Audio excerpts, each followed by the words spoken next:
Good evening, ladies and gentlemen. Good evening, ladies and gentlemen. Welcome to the Mad Church Disease podcast. I am your humble host and servant, Marcellus McMillan, and I want to thank you guys so very much for being with me on tonight. Tonight, we have a tremendous amount of ground to cover. If this is the first time that you are watching the Mad Church Disease channel, this is a channel that is dedicated to our forgotten brothers and sisters throughout the ages who have stepped out of the safe bounds of institutional Christianity to simply tell the truth.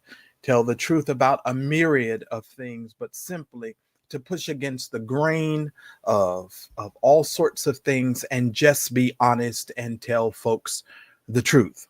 Tonight, that is exactly what I plan on doing and sharing with all of you on tonight is the truth. So shout out to all of you that are in the chat. Please hit the like button.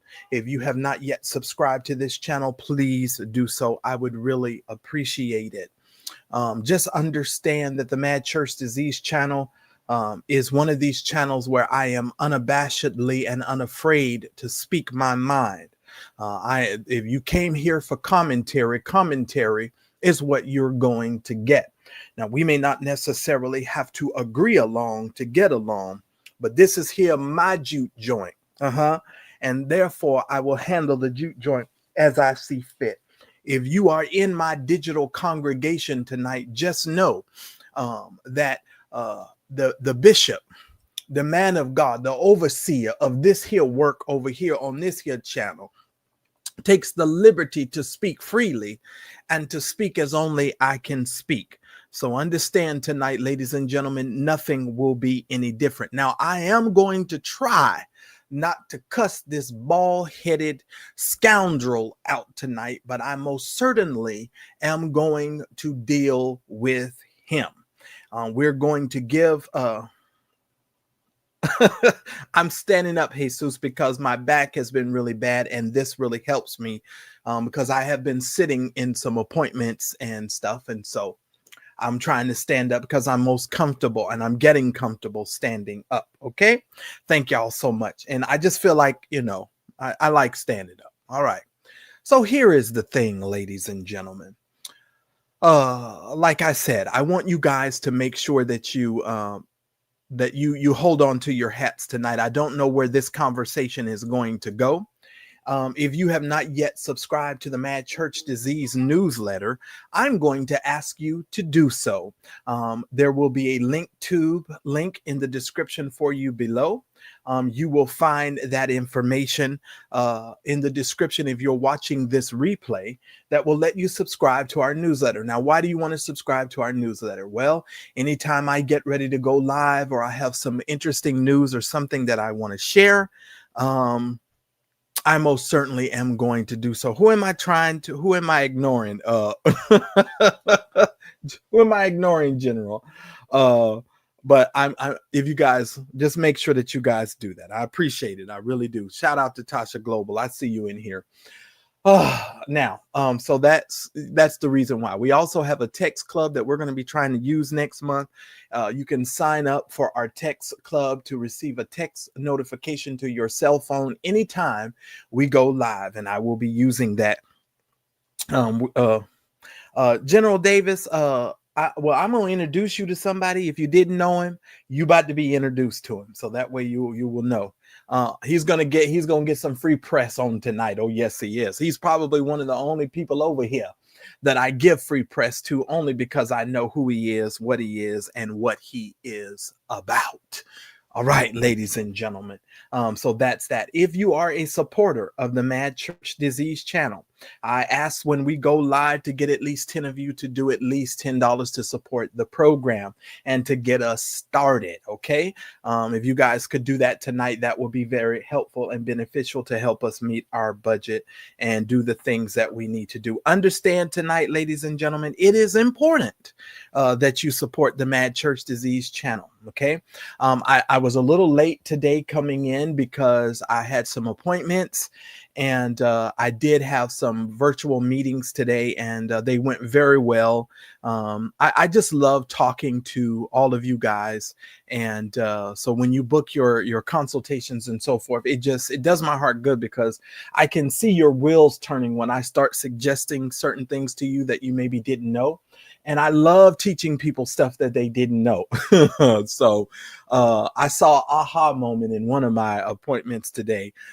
She just actually was surprised that she could do something that she didn't know she could do. And it was really cool. So I like that. I was kind of fooling around with some stuff on YouTube, and I showed her something. So it was really cool. So if you're supporting the channel, please make sure that you do that tonight. I really do appreciate it. All right. Now, with that being said, ladies and gentlemen, if you have children in the room, I'm going to suggest you remove the children. You don't have to. It's your house. You can do what you want. But I don't know if I am going to curse, or when it just might slip out. And I don't want you to come over here and say something that I offended you, or that I had your kids in the room. This is a grown-up program, and so I would advise you to do that, okay? So if you have your children in the room, ladies and gentlemen, and you want to get your children out of the room, I would advise you to do that, because it would probably behoove you to make sure that you do that, and make sure that you get the kids out of the room, so that your kids, don't have to be accosted with any sort of verbal words or anything like that. I appreciate you, and I want you to know I'm doing that out of respect for you, because it's important, because the Mad Church Disease channel, I just don't play. Mad Church Disease, a channel that's all about current events, news, and Christian drama. A channel that's dedicated to our forgotten brothers and sisters throughout the ages. Our brothers and sisters who courageously stepped outside the safe bounds of institutional Christianity to tell the truth. A channel whose goal is to help the average person understand that Jesus plus nothing is everything. So like, comment, subscribe, and smash the notifications button to be a part of this channel. All right, ladies and gentlemen, I just actually plugged in the Ethernet cord. I had forgotten to do that. What's up, Fitness is Everything? And let me just give a couple of shout outs to all of you that are here. Let's discuss really quickly. Lottie Dottie and everybody, you know who you are. Welcome. Thank y'all so much for the purple hearts. I appreciate it. Let me first of all start from the beginning as I'm concerned.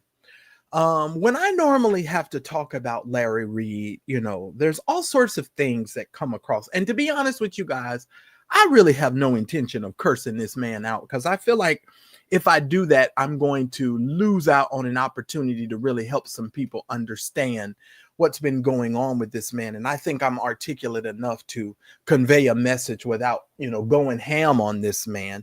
I know some of you are expecting me to do that, and I might kind of, you never know where this conversation might go, because I get madder and madder every time I talk about this man, if I'm going to be honest. But I want you all to understand, and I'm going to say some things tonight, and in full transparency. And I want you guys to understand where I'm coming from and where my heart is, okay? Number one, I started, just like many of you, following Larry Reid of the Larry Reid Live Show many years ago, okay? I was coming off of the tail end of a internet broadcast show that we had done for I don't know how many years. So we had amassed a following. Many of you that are here that remember us from the Church Folk Revolution days, you know that we had a following. We had already done all of that. Been there, done that. When I encountered Larry Reid, this Larry Reid that you all are encountering at this particular time is not the Larry Reid that we all encountered. What you are encountering at this time is a metamorphosis that has turned him from an apostolic, supposedly preacher or pastor, into Smeagol from Lord of the Rings. He is always running around looking for my precious. This guy that you all know, I did not encounter many, many years ago. Most of us that have been following this dude from way, way back in the day, we remember some of the things that he told us and he said, and he has completely done a 180 against the very thing that he said God told him to do. So when I address Larry Reid, I'm typically addressing Larry Reid from that premise. I'm addressing him from the premise of, you told us God told you to do these things, and all of a sudden you have done a 180, and some kind of way God has gotten confused with what you said God told you to do. And this is one of the reasons why, ladies and gentlemen, it gets very difficult for me to listen to some of you all sit around and tell us that God told you this and that, and next week God done changed his mind and do something else. It is the height of hypocrisy, and it goes against the very nature of God for those of us who understand who God is. God is not a God who on one hand changes his mind unless he changes his mind based upon the obedience of the person that he is talking to. So let me be very clear. Let me be very clear. When the scripture says that so many of us have double minds because we're unstable. The Bible says that a double-minded man is unstable in all of his ways. I believe that's James that says that. James says that you're unstable. That means everything about you is shaky. So we encountered a Larry Reid, ladies and gentlemen, who started off by telling us and coming online, telling us that he actually cried one day online, telling the whole audience, I just wish that God would get me back to six figures. I just need to make $100,000 because I used to have these properties and I used to have this stuff, and I don't have none of this stuff no more because the church is done. And he is living over there in Georgia. So many people felt sorry for Larry. You know, he came and he poured his heart out, and he said stuff like this, ladies and gentlemen. God is my solemn witness. I cannot make it up. Larry said things like this. God told him to come out of the institutional church and to speak about it and to never go back into the institutional church and all of that jazz. But when he encountered Bernard Jordan, all of that seemingly seemed to change. He started trying to rub shoulders and elbows with some of these gospel artists and some of these people that he had talked so poorly about. Y'all remember, ladies and gentlemen, it was Larry Reid who called Vicky Winans a drunk. Y'all remember? Maybe y'all just don't remember. Maybe y'all don't remember when he called Kim Betrayal because she had a big old barrel in front of her.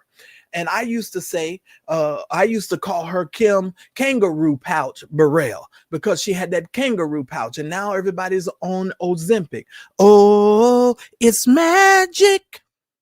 You know, everybody's on Ozempic. I'm just saying. And so now we are having to deal with this new version of Larry Reid. And as I was talking to God today about this program, one of the things that the Lord reminded me of is that money just enhances who you really are. Ladies and gentlemen, the man that you all are encountering is the real Larry Reid. The folks we was introduced to was the counterfeit. Lord help me tonight. I thought that the guy that we first met was the real Larry Reid, but the guy that you all are meeting is the actual real dude. The man that you guys are now encountering, Mr. Smeagol, with all of the satanic emblems on his hand and all of this stuff. This is the real Larry Reid, ladies and gentlemen. And because of that, it is making the whole church sector pay attention. Now, I need to say some things. Let me go ahead and let me move my wine up because I need to be able to grab my wine at any time. Cheers, ladies and gentlemen. Hopefully you are having you a glass of something. Chardonnay, if you wanted to know. Now, listen to me carefully. Oh, bless his name. Y'all listen to me. This guy has come over here and he has tried to deceive and lie and manipulate, use and do all sorts of things. Now, I normally don't call people's names, but I'm going to call a name tonight that you guys have never heard me call on my platform. I don't never say this young man's name. Well, I guess I probably won't say it either right now either. But y'all will know who I'm talking about. Larry had a little mentee that was running around this here internet going after Daryl Moore hand and foot. He was calling Daryl all sorts of names, and they just wouldn't leave Daryl alone. Lied on Daryl to the point to where it just got absurd how this young man was coming out here windmilling for Larry Reid. And ladies and gentlemen, even through the midst of all of that, Larry has left that young man on the side of the digital road. He is somewhere hoping and wishing and praying that eventually he could get somewhere around God's throne. There were other vloggers on here. I won't say no names tonight because I'm gonna be nice, because I don't have anything against anybody. I ain't got no beefs with nobody. I ain't got no beefs. I know some people think I do. I ain't got no beefs. I'm so grateful to God. I ain't got no beefs. But some people teamed up to go after Daryl Moore with Larry Reid, knowing full well as grown individuals who this man was. But because you hated Daryl Moore so much, you just decided that you would link up and work together to do whatever you thought you was going to do. And I do believe it was Mad Church Disease who told you that Daryl wasn't going to go to jail and there would be nothing that would come out of this. Okay? Didn't I tell you nothing was going to come out of this? Only thing that happened throughout this entire case is the fact that Larry spent way too much money when he should have went to the local grocery store and found him some paperwork in one of the paper aisle that he could have filled out himself and represented himself, and he would have gotten the same result. Here's the situation, ladies and gentlemen. Just ridiculous. The guy that you guys know now is the real Larry Reid. All of you that have been following Larry for years, that guy that we first met was not the real Larry Reid. And you got to understand that. Larry has been on a hot pursuit of his ring. Whatever ring he wants to put on his finger, he's been on a hot pursuit for money, for fame, for clout, for all of these things. This is what Larry has been after all this long time. So much so, ladies and gentlemen, that he bought a crook inside of his Patreon that everybody's forgotten about. And this woman schemed and scammed and stole money from all of those people inside of his Patreon. And all of a sudden, every time he gets caught into the thick of things, he starts denying and trying to create a narrative. Oh, I didn't know. We all got scammed. You know, this is Larry. When real, in essence, ladies and gentlemen, that's not the case. I believe, and this is my opinion, I believe a lot of these people are complicit. Most of these televangelists and most of these people that are robbing and stealing these people's money, they are most certainly complicit with their behavior of the people that they bring in front of these folks. Y'all remember that Larry said that he was starting Reformation Church. Y'all remember? Am I lost here tonight? Y'all remember the man that told us that God told him never to go back into the institutional church construct? Larry said he was founding a church, Reformation Church. And I don't know whatever came to that because I don't keep up with the man, but we just remember what he said, right? We remember what he said. So Larry hooks up with Bernard Jordan. Now, y'all remember there was one particular point in time that Larry was doing a series called the Fatherless Series. And he had all of these people on his platform that he said had all of these babies out of wedlock and they were not fathering their children. But unbeknownst to us, Larry, a narcissistic and in my opinion, America's first homosexual false prophet. Larry Reid is America's first homosexual false prophet. Clock it. I said it here live on the Mad Church Disease channel. America's first homosexual false prophet has come out here and he said he was doing a fatherless series. He went after William Murphy. He went after Donnie McClurkin. He went after all of these people, all while he is in a home with his own children, with his children climbing through windows and bringing young men into the room so that they can play smash and grab. You understand what I'm saying? Y'all remember that he said that one of the kids was smoking marijuana, and he got mad at the child because he had his own marijuana dealer, and he was mad that his child didn't consult him about them with and go into the marijuana deal with him because he had his own dealer. Y'all remember? I'm just saying. Dysfunctional. So while he's talking about fatherlessness on his YouTube channel, he is being fatherlessness in his own home. Y'all remember, I got so mad when he did the series that I called in live to the program. Oh, yes, I did. And I got so angry with Larry because Larry is so stupid that he said that William Murphy had apologized when William Murphy had not even given an apology at all. And I said to you all that night that you all are too quick to be forgiving and to just let these people get away with so much. Oh, I'm gonna take my time tonight, ladies and gentlemen. Hold on to your horses. I promise you. I might make this the Larry Reid Lies series. It's ridiculous. And I'm not going to go down the history with Daryl Moore, but we all know what happened with Daryl Moore. Daryl Moore was whooping Larry's ass every time Larry would look in the mirror. He saw Daryl Moore behind him, and it scared the shit out of him. Every time he turned around, he saw Daryl Moore's motherfucking ass staring down at him. Oh, I told you, you better hang on to your hats. I told you, get ready, because I feel it welling up in me. I'm sorry. Get ready. Shout out to all of you that are hitting the like button. Daryl Moore could tell Larry Reid every day almost what he had for breakfast, and Larry couldn't stand the shit. Every time he flipped the script, Daryl Moore was staring him down, and he didn't even know what to do with it. Y'all remember that Larry told us at one point he didn't even know Levante. He said he didn't even know the young man. Come on, y'all. I'm not making it up.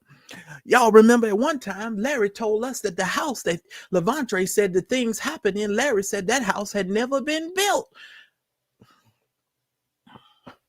Come to find out, some really smart people on the internet, y'all started looking the information up and found that Larry was lying, that the house had been built. I can't make this up, ladies and gentlemen. I'm just having a conversation here.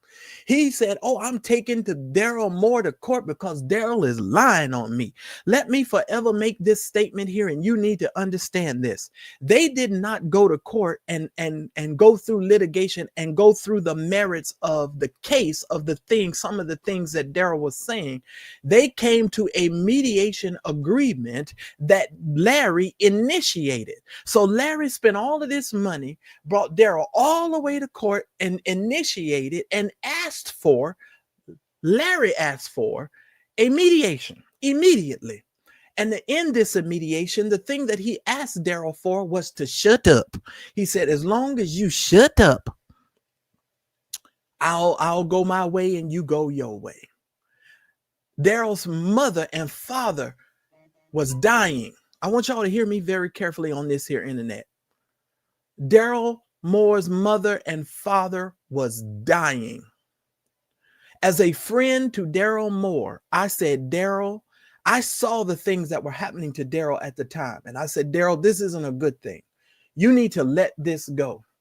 Regardless of what Larry is saying, God is going to always make sure that this is preeminent and that God is going to always keep this in the forefront. People are going to be talking about this until the day Larry dies. Don't worry about it. Let it go.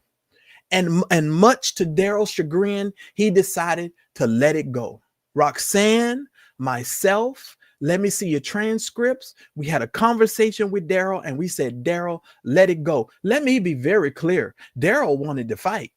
Oh, yes, he did. But we said, you know what, Daryl, your father is dying. Your mother is ill. You need to let it go. And that's what we did. And we said, you know what? We're not going to go through this whole fighting and going back and forth with all of these nasty vloggers because we knew they was lying. And here's the funny thing. Some of you that are on this here chat and in these here bushes, you all knew they was lying too. You knew Larry was lying. But because you hate Daryl Moore so much, you never wanted to admit to the fact that what Daryl Moore said, some of the things that Daryl was saying regarding this man is 1000% accurate. Lavontre Andrews had to run all the way to Tasha K in order for you all to say that Daryl Moore and mention Daryl Moore's name and give Daryl Moore credit in order for some of you to just acquiesce and admit that Daryl Moore was not lying about some of the things that he was saying about Larry Reid. Which brings me to Bernard Jordan on tonight and this treacherous betrayal of Bernard Jordan. Make no mistake about it. And thank you so very much, Sheridan, for your support and putting the color on it. I appreciate it. You listen to me. Y'all listen to me. And I don't mean to sound preachy tonight, but I am a preacher. So what do you want? I mean, hey, what do you want? Listen to me very carefully. Listen to me very carefully.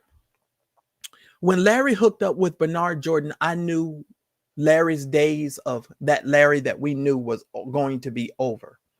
Now, here is my humble opinion of why he hooked up with Bernard Jordan in the first place. Bernard Jordan, whatever you taught Larry as far as raising money and them damn phone calls and prophecy is what Larry was after, because he was trying to figure out how to sustain his lifestyle, which he could not figure out how to do. And so he needed a system. That's why he, in my opinion, and I've been told by several people, that's why he has Chamaco and all of them people over there making all of these phone calls when he can't raise enough money during the week in order for him to reach his financial goals.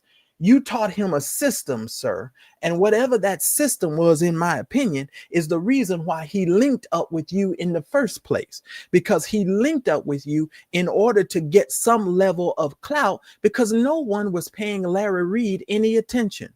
To this day, you speak Larry Reid's name in some circles and people have no clue who the hell you're talking about. But he quick to say, oh, I'm a stellar nominated artist. Let me tell you something, Larry, about your music. Your music fucking sucks. I have listened to you and Squall for years.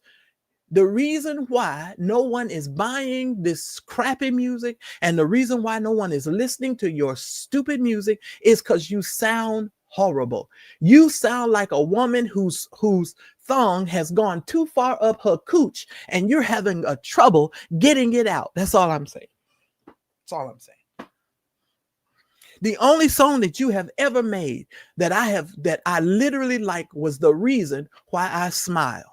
And now I realize the reason why you truly smile has something to do with pink oil moisturizer. Take a breath. Magnolia, I'm trying. I'm trying. God knows I'm trying. I tell you, every time I talk about this man, I just get so annoyed because he's so full of it. Let me keep it classy. I'm sorry, y'all. I apologize. You listen to me, Larry Reid. You are a disgusting man. You are a disgusting, deceptive man who claims to be a prophet of God, working for the Lord's kingdom, all while telling folks that they found Jesus through the colonizers. What the devil?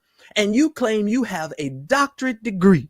Shout out to St. James. Thank you so very much for putting a color on it. Sweet baby Jesus. You listen to me, Larry. You told a lawyer in your E. Dewey Smith case that you got your doctorate degree at the same time you received your master's. The lawyer was so confused by your question, by your answer, he repeated the question to your dumb ass 3 times or twice in order for you to try and self-correct yourself because you were so busy lying. And the man said, well, are you sure you got your doctorate? I can't make it up, ladies and gentlemen. Get the transcripts and read it. Daryl Moore and I read it. We read through all the transcripts. If you were over here, you know what we're talking about. It's amazing to me that you have so little to think about Christianity, all while using the Bible and using Christian terms to try and get people to give you money. Somebody make that make sense for me. I don't understand how that works. Can y'all explain to me how a man that claims that that we got Jesus and we got our version of Jesus from the white colonizers, all while he's preaching and reiterating some of the things that some of these people have said? Now, let me be very clear. Larry, I do believe some of the things that you said in your video were accurate as it relates to a lot of the things that we're doing amongst Black culture in Black church. You were 1000% accurate in a couple of those statements, and I cannot deny that. But at the same time, you're mixing a bunch of foolishness, or trying to mix a bunch of foolishness in with the word of God, and that is never going to work. Now, you can have a problem with the tradition. Shout out to Christine Parks for your super sticker. I appreciate it. Thank you so much. You can have a problem with the tradition all you want to, Larry. But it is insulting for you to come out on these internet streets and on these Christian streets and tell Christians that they're dumb and that they're stupid because they're following behind some white man's religion, which you, with your dumb self, should know better, because you claim you got a doctorate degree. If you got a doctorate degree, Larry, you know that Christianity predated all of this European stuff anyway. Christianity existed in Africa long before it was ever given over to the European. Lord have mercy. Lord have mercy. I'm just saying, Larry, you cannot be this slow. You cannot be this slow. You cannot be this slow. Katrina. Shout out to Katrina. Katrina, I'm keeping it classy. I really am. I'm trying. I'm really trying. This ninja gets on my nerves. Y'all just don't know. Shout out to Lori Coleman. Thank you so much for your support. You listen to me, Larry. You listen to me. Because I don't hate you, Larry. I just don't like you. I don't like you at all. You are so deceptive. You're like Kenneth Copeland and the rest of these televangelists. You're taking advantage of innocent people, in my opinion, and you're taking their money and you're just using these people so that they can fund your lifestyle of calling masseuses and having all kinds of relationships with individuals while claiming to be a heterosexual individual, when you truly are America's first homosexual prophet, false prophet. Let me do that. And to all of the people in the LGBTQIA community, you guys know I support you 1000%. People are mad at me for even saying that. Let me just tell you something. Everybody has a right to be who they are, live in their truth, and be who they are. Enough of this foolishness with the church trying to tell us who we're supposed to love and who we're supposed to hate. Jesus first and the commandment that he gave you that said was greater than all of them, were you supposed to love your neighbor as you love yourself. Most of you don't do that because love has to begin and end with love. I'm just saying. Just thought I'd throw that out there. Larry, you're a liar. And tonight I'm going to go down some of the statements that you've made. We're 38 minutes in it, and I promise you guys I'm going to get to it. But Larry, you are a liar and you are a deceiver. Shout out to April Nichols. Thank you so much for putting the color on it, April. Thank you so much. You listen to me, sir. Let me tell you, not many days from the words that I speak and that comes out of my mouth, you're going to find yourself in a very tough predicament. And you are going to have to admit to some of the lies that you have told these people on these here internet streets. Now, you call yourself a prophet, but let me give you a word, sir. Let me give you a word. You're going to find yourself not too many months from the statements that are coming out of my mouth, having to deal with and come out and admit to some things on these internet streets that you have lied about for years. Watch my words. Watch my words. And it's your train number 9 is coming down Chicago line, buddy. And this train is not going to jump the track. And there will be no situation where you can take all the things that you have said back. It's not going to work. God is not going to allow it. He's not going to allow it. All of these so-called, I'm removing videos from my platform. If you've ever been offended by anything I've ever said, reach out to me by Gmail and I'll go ahead and remove. Larry, quit playing with people. Adults realize what you are doing.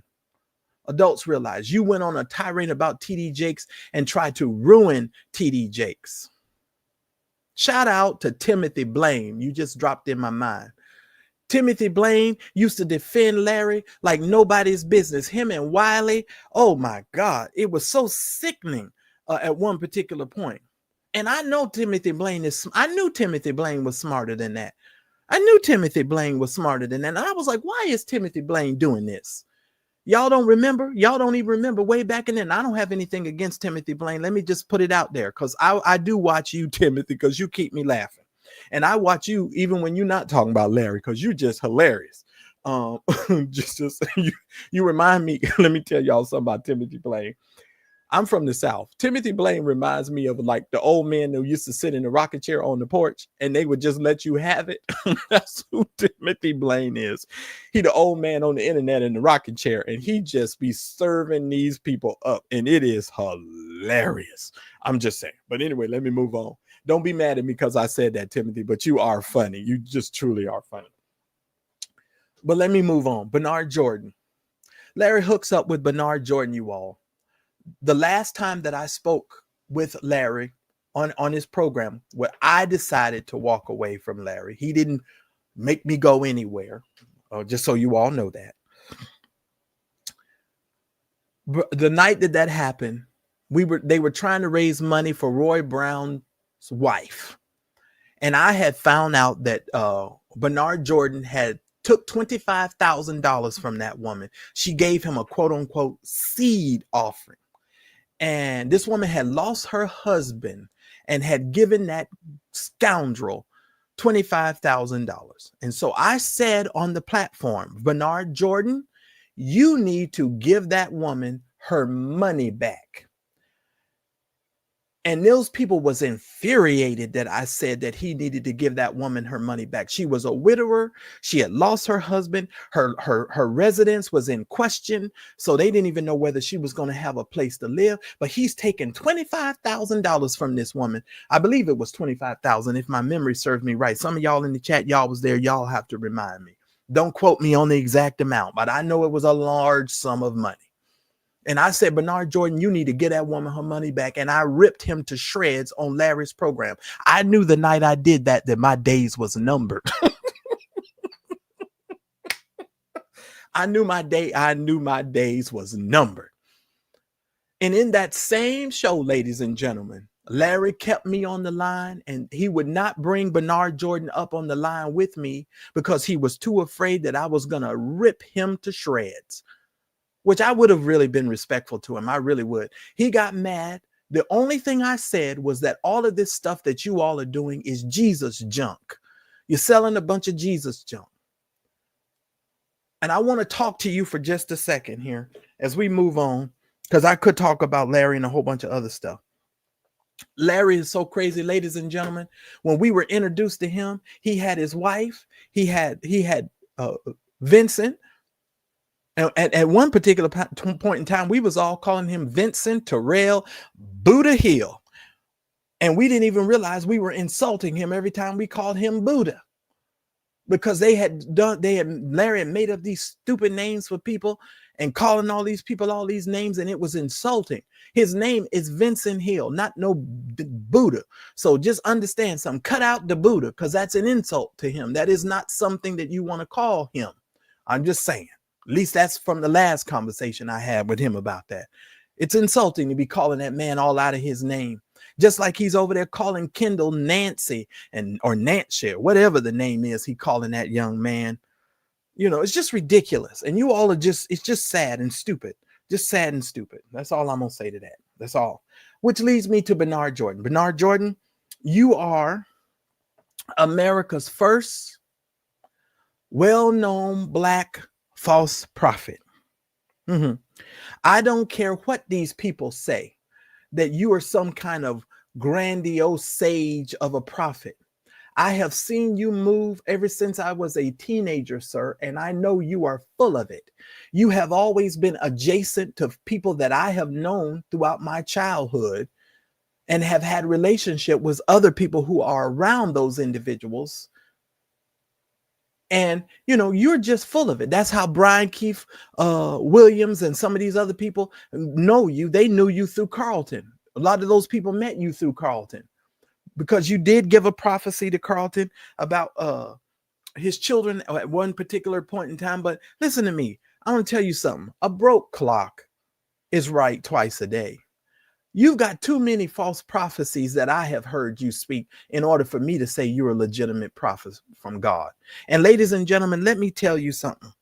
Let me tell you something. Bernard Jordan, I bought your books. You understand something? And I go through your prophecies, sir. And most of this is a ramble. You see this, ladies and gentlemen? You see who that is on the back of there? That's Bernard Jordan. This is volume 2 of your fake prophecies. I have read through this garbage, and now I just read through it and read it out loud just if I want a good laugh, because most of this stuff is just ridiculous. And it's just a revised version of some other garbage that you done said. I'm just saying. Ladies and gentlemen, let's move on tonight. Let me share my screen with you as we get ready to go through this. And I am not going to be moved. Let me do this.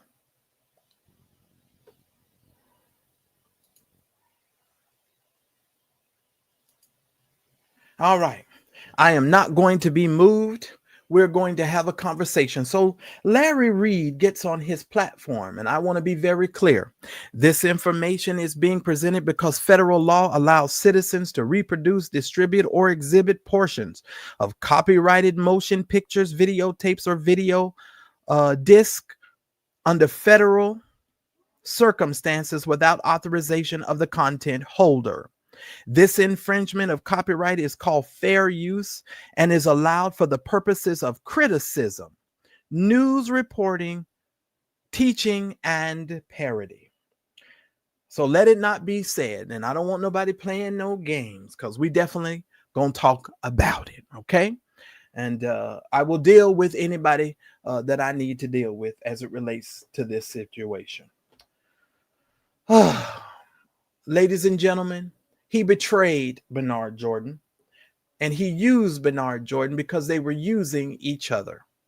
Larry came out here and told the world that the reason why him and Bernard Jordan were under contract, because he was supposed to help Bernard Jordan get his reputation back. And y'all bought this bull, okay? I'm sorry. This is where things get hilarious to me. Larry Reid, who has no reputation, was going to help Bernard Jordan get his reputation back. This is a man who sold soap on a rope. In some people's minds and opinions, he sells prophecies. He'll send you the same prophecies. His son Manasseh got in trouble in New York because he was doing robocalls, calling old people 12,000 times a day, trying to give them a prophecy so he could get some money from them. I'm just saying, this is just facts. You can Google it. Manasseh is calling all these people, trying to get them to give him money and to do all of this stuff. And so people are buying into the bull. And then you get mad at people like me when I have to come out here and tell all of you LRLers and all you celestial members and all of you people, there are young men who have come out and have made very strong allegations against this man. And this man has not sued not one of them. And he lied about Levantre. Oh, I'm gonna sue Levantre. And he knew darn well that Levantre was traveling, doing some concerts overseas when he filed all that stupid stuff. And the rest of y'all was like, oh, he said he was gonna sue him, and he sued him, and he won a default. You win a default when the other person don't show up and they don't have a clue what's going on. I'm just saying, it's very easy to do that. Very serious, very easy to do that. Very easy to do that. But you all just fall in line. And listen, I want you to know something tonight. I don't care whether you go over there and give him all your money. You know why I don't care no more? Because some of you are destined to be stupid. You have stupid all over you. So no matter what people try to tell you and how to get you to understand what is being done to you, you are going to give him the money. And you know why you're going to give him the money? Because he allows you to live in your life in your excuses for your inability to actually hook yourself up to the real power of God and to the authentic Jesus. So you now have a fake representative and a counterfeit prophet who happens to be America's first homosexual false prophet. And you're just hooking yourself up to this individual. Oh yeah, I know I'm preaching. Let's go, ladies and gentlemen. So he gets on his live the other day on the 18th, and he starts trying to tell these people why he actually broke up with Bernard Jordan. Now let me tell you something about this breakup. I want to share something with y'all. When Bernard Jordan and Larry Reid hooked up, the 18 was in full spring and bloom. Kimberly Chandler, better known as Let Me See Your Transcripts, put out a video of when Larry Reid walked into Bernard Jordan's bedroom and started rubbing Bernard Jordan on the forehead and kissed him on the forehead. And she actually put out a video of that happening. And the music that she had playing was As We Lay by, what was the name of the artist that sang As We Lay? What was y'all help me out. I love that woman too. Murdoch, Shirley Murdoch.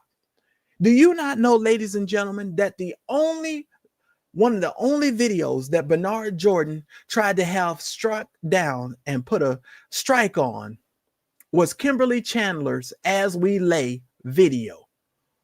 And we were laughing so hard because we were like, this is parody. This is hilarious. But he was so nervous about people thinking some type of way about him and Larry Reid that he tried to have that video struck down. And we just told Kim, take the darn video down. Because, we're just talking. That's all. We're just having a conversation. Whether you like, whether you like our commentary or not, we're just having a daggum conversation. Hit the like button, everybody, please. And if you've not yet subscribed to the Mad Church Disease channel, please do so, because over here, I'm just going to lay it out for you, and we're just going to have us a whole conversation. But he gets over there and he lies. And I'm going to tell you how he lied in a minute. Now, several months ago, what's up, cousin? What's up, cousin? I see you. I'm not going to, I got to keep you incognito so folks won't be knowing all your business, because, these people love being all up in your business. Let me say this. Larry Reid and Bernard Jordan saw each other. In my humble opinion, just like Timothy Blaine said, Larry didn't want to pay no more teruma. And people say, what's a teruma? It's just a Jewish word for giving money. That's all. It's simple as what it is. These people always trying to act like they got some sort of mystical stuff going on. They're using all these Jewish terms and all of this stuff. When the Apostle Paul talked to us and told us that we needed to get away from a lot of these traditions any darn way. I'm just saying. That's what Paul said. I don't know. It's in the Bible. I don't know. I'm one of them crazy people that read the Bible. The white man's Bible, according to all these people. I'm sorry. But let me go ahead and play this so we can have some commentary. And I will be starting and stopping this a lot because for fair use purposes. So we most certainly will be doing it. Let's go. Because it's getting too close to the release date. And I think they're catching it. I hate you can't hear it, but it'll be out on Friday. It's called Black Like That. He got a new song called Black Like That. And let me just tell you, I don't understand why you keep coughing like that. If you watch this live, he kept coughing and coughing and coughing and coughing. Larry, why are you coughing so much? What's going on with you over there?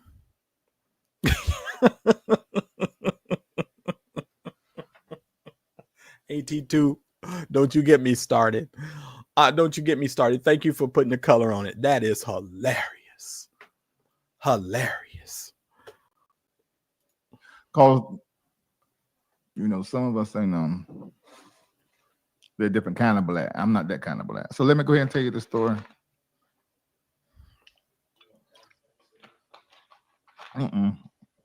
I'm not posting this. Not on IG. It's just gonna be. They had to find this over here. I don't foresee myself doing that because I don't want it played with. Because I repeat, do not dishonor Bishop Jordan in my presence. I understand telling the truth. I have to tell the truth, but you're not gonna be able to dishonor Bishop Jordan in my presence. You can't. Now, what happens, Larry, when your so-called truth is a dishonor to the man? So it's okay for you to dishonor him, but you want to tell everybody else in your chat not to dishonor the man. Double-minded. What did I tell you just a minute ago? He's double-minded.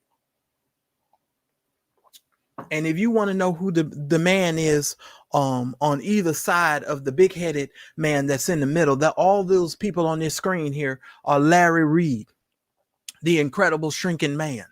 And I have a new picture of you, Larry, that I'm not going to put up on this here screen that somebody didn't even recognize it was you. I'm just saying. Moving right along. Can't call him no names. None of that. That's just not going to work.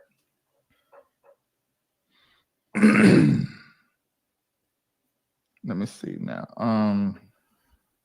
Oh, Lord, I'm getting so many texts.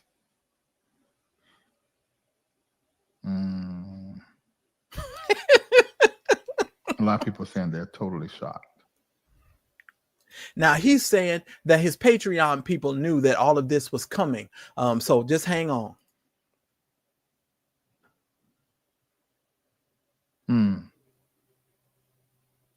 Yeah, I mean, you'll be all right. Y'all, we gotta be looking to spirit, God, however you say it. Now, listen here. However you say it.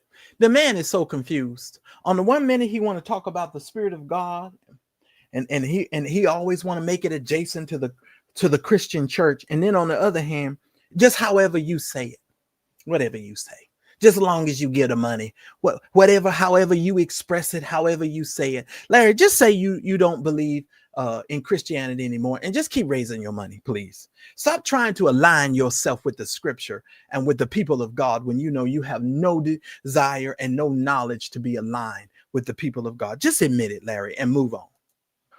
Christ, consciousness, love. We got to stay focused on our darn self. And having a Christ consciousness, let me explain to you what a Christ consciousness is, you bumbling idiot, because you're just trying to repeat things that you hear Carlton Pearson saying and some of the people in over there with the inclusion doctrine, which really it isn't even called the inclusion doctrine. I don't even have time to go through all of this. But just let me express something to you. Jesus said, this is what Jesus said. Jesus said, the scripture says, let this mind be in you, which was also in Christ Jesus. Jesus said, if you continue in my word, then are you my disciples. The word disciple means to be a disciplined follower. Jesus said, if you continue in my word, is where we get the word logos, where we also get the word logistical or logic. So Jesus says, if you continue in my logic, my pattern, my discourse, my way of thinking, then are you my disciple. So having a Christ consciousness is understanding the pattern of thought that Jesus had. That is what a Christ consciousness is, you bumbling cartoon character. Okay, that's what it is. That's what a Christ consciousness is. It is continuing in the pattern, the discourse, the way of thinking that Jesus had. Jesus thought it not robbery to be equal with God, but he took on the form of a man and he lowered himself. So part of having a Christ consciousness is lowering yourself, humbling yourself, and disciplining your life based upon the principles of the teaching. You guys forget that Jesus was a Jew. I'm just saying.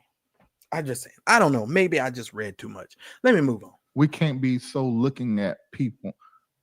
And I do understand that. I do. But I'm just saying, you know. All right. So anyway,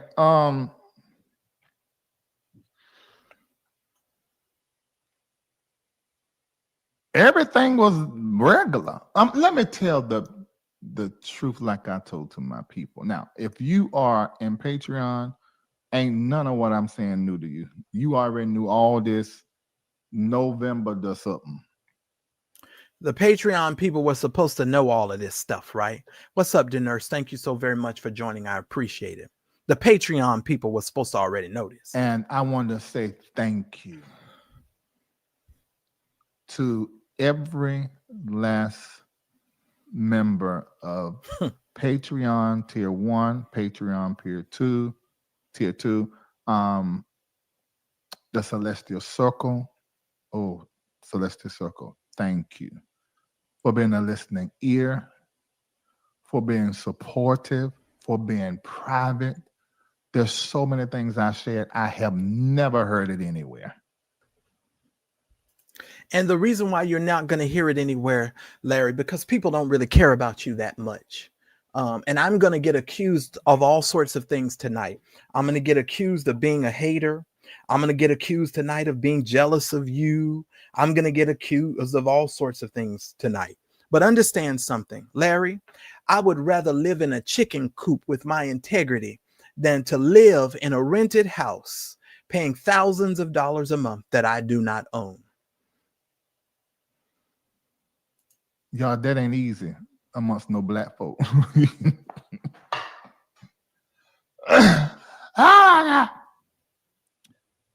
And every friend in my life, associate, thank you. Private, and have kept it, because that means a whole lot to me. And listen here. The reason why private means a whole lot to Larry is because he's always doing things in private, scoundrel things and dishonest things, in my opinion, saying all sorts of things. He runs to Patreon because he is a coward and he doesn't speak about people out in the public. He runs to his Patreon. And when we were going through the situation with Daryl Moore and Larry, we were able to quickly discover that he loved to run over there in his Patreon and talk about us, and then come back and claim he never said a single mumbling word about us, because you like doing your dirt in the dark. And that's what Jesus said. Jesus said men love darkness rather than they love light. And everything around you, Larry Reid, is dark. Because I didn't want nobody playing with it. Because I'm not going to, somebody say, is your Cash App MBN Network? Yes, Court? I will yes, speed with the it up. green bag beside it. If it ain't got no green bag, it's somebody else. And make sure it's the real green bag. But let me go ahead and tell y'all the story so you can have the story. So, and I want nobody out here lying, but I know y'all doing it. So in 2022, when God used Bishop Jordan along with the team to have my mom and dad, who had just left my house like 2 or 3 months prior, which was amazing. They stayed with me for 2 weeks. But as you guys know, because of me being the rebel with an anointing that I am all my life, I got to say the few things. I've been like this for a long time. My mom and them struggled with parenting me, and I understand it. I understand it. It does not mean I still don't have, some wounds, some pain, and some. I do. I know my mama and daddy love.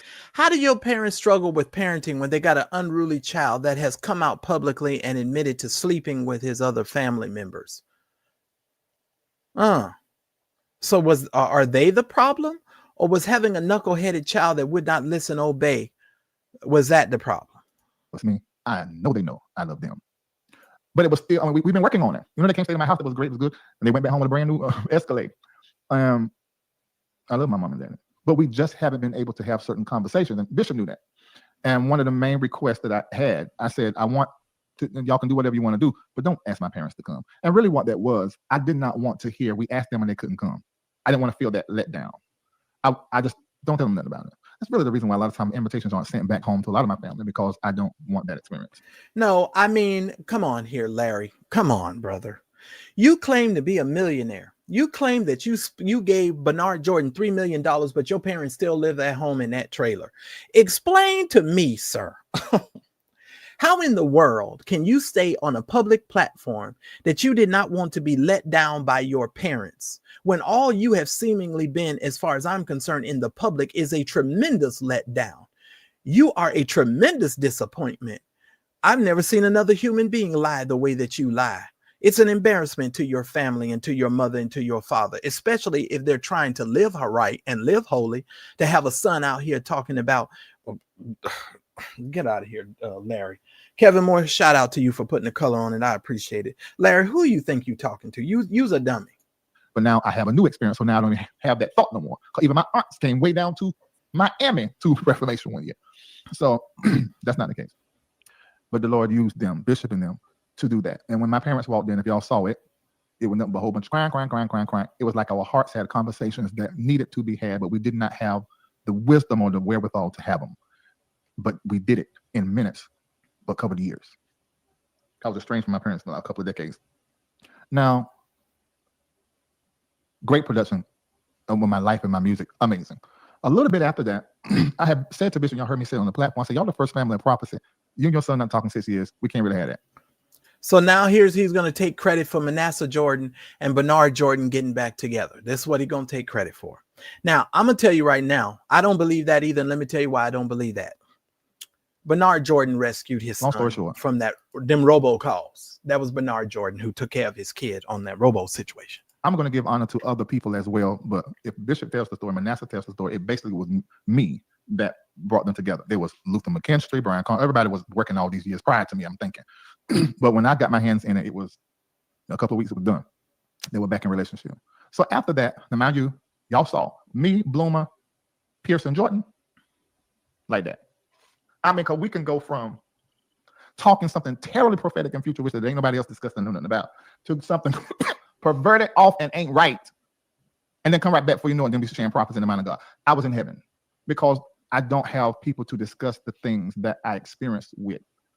I've always not had a plethora of that. So they were my friends, although they 20. So you trying to say you have not had a plethora of people that you could discuss all of your diabolical ways with, Larry? You had Vincent, you have Lisa, you had Chamaco, you have Kendall, you had what's the lady's name over there? The one with the big breasts. What's the name? I can't think of a name. Lord, every time I start talking about these people, I draw a blank. What's Chamaco's wife's name? What's her name?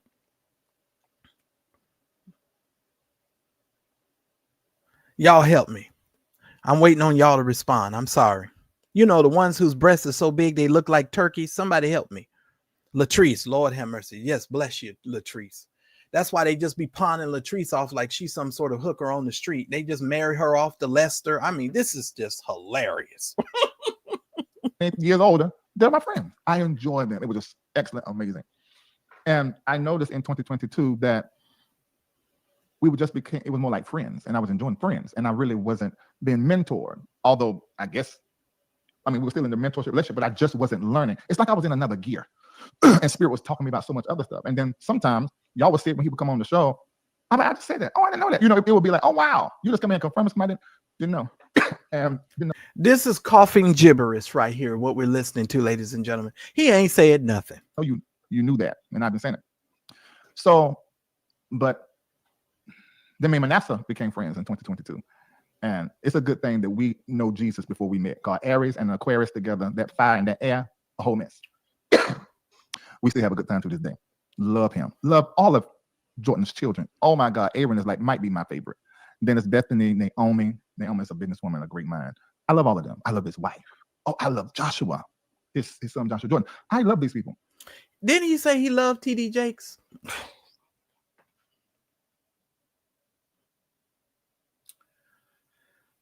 This is why I end up cursing, and I'm holding back tonight because I love y'all, and I want you to enjoy the program and to get my thoughts out.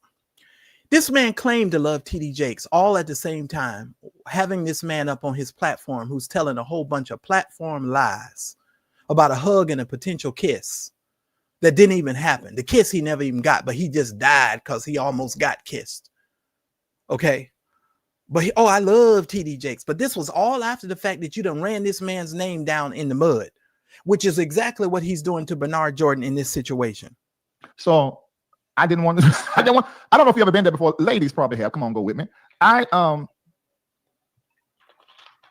just enjoyed it. I ain't gonna go nowhere. But I knew that it was time. But I held on.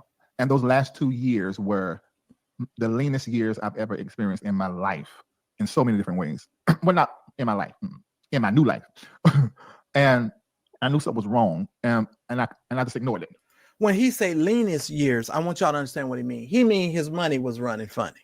That's what he mean. I explained away some things that were screaming in my face because of love. Then I just couldn't ignore anymore. So let me fast forward through all of that. I think that's personal. And let me get to, it's private. And let me get to November I want to say the 1st or 2nd. Was on the phone with Bishop. He was with Pastor Justin Edwards, who helps him in armor in Chicago. April, nobody's spirit. It's just the spirit of Payless. Had a conversation. Something was said. I flung it off. I'm like, it ain't my business. I don't care. I forgot. I'm so used to leaving stuff. Now, here's the thing, too. He said, I'm going to get to it, and I'm going to tell y'all. This is the private stuff. Something was said. He don't tell you what was said. He don't tell you what was said. He just said something was said. So you're being led down the Larry Reid path of lies. This is how Larry chooses his words, and he's very deceptive in what he does. What did Larry just tell y'all? Nothing. He just told y'all nothing. No, from what I understand, Jesse, he do smoke marijuana. That's what he said on the live. He said his daughter, he was upset at his daughter for getting her marijuana, when he could have just called the guy that he knew that supplies him with his marijuana. I'm just saying stuff out that I won't tell you this, but you already know. Justin says, Larry, how do you feel about your mentor voting for Donald Trump?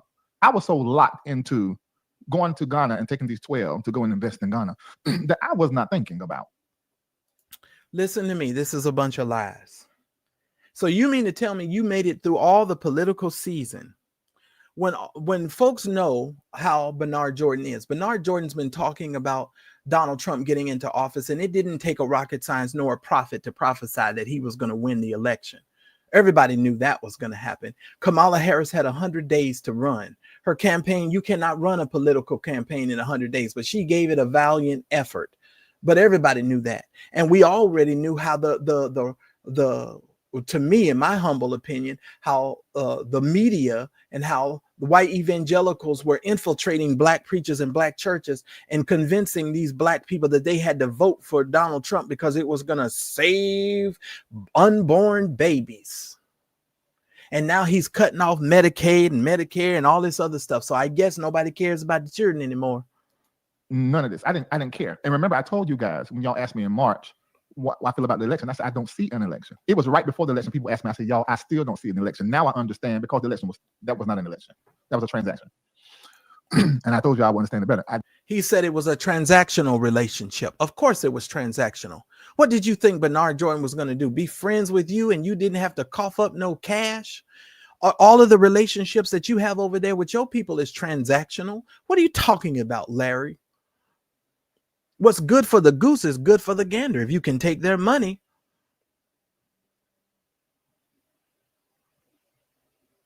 And nobody says anything about caring for Jordan, James. We're just having a conversation about betrayal. And then I told y'all in April that Trump energy would rise and we probably would have him as the president.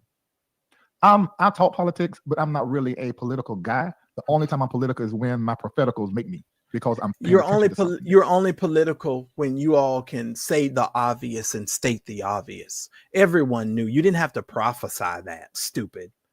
Other than that, I don't give a flip, typically. But that's changed now because I see how the seat of the presidency can affect me way down here in Atlanta. When before I was more concerned about, that midterm, because it's about those people around here. So I left. By the 8th, I think it was, Kendall, we were in Ghana. So, of course, you go to Ghana.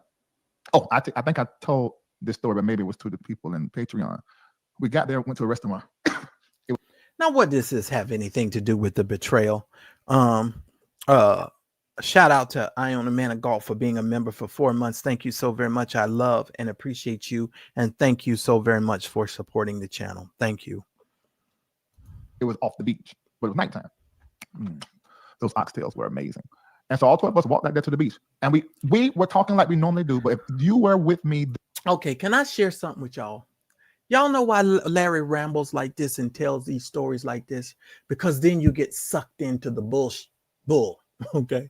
This is why he rambles so much. ladies and gentlemen, because this is the ramblingness of the situation to draw you in by telling you these little stories. Now he's talking about oxtails. He's talking about all of this other stuff that means absolutely nothing. It's to draw you in so he can hit you with the little strychnine that's on his way, because there's some poison about to be shared here. There, you know what I'm saying is the truth. The closer we got to the water, it's like we stopped talking. The closer, well, at least it was like that for me. The closer I got to the water, it's like I was going into a world, into a realm. And I just wanted to go to the water. And I just moved a little bit to the right. And I heard the Holy Spirit say, you are not here. Speaking the man of God, the Spirit. That's why I say Spirit, not the Holy Spirit. Come on, you've both been taught for, and I don't want to mix you up. Spirit began to say to me, whose spirit? Is it the spirit that keeps making you cough? Not here for what you think you're here for. And then I began to go into my other gift where I'm able to hear in other realms. And I began to hear the voice of the ancestor.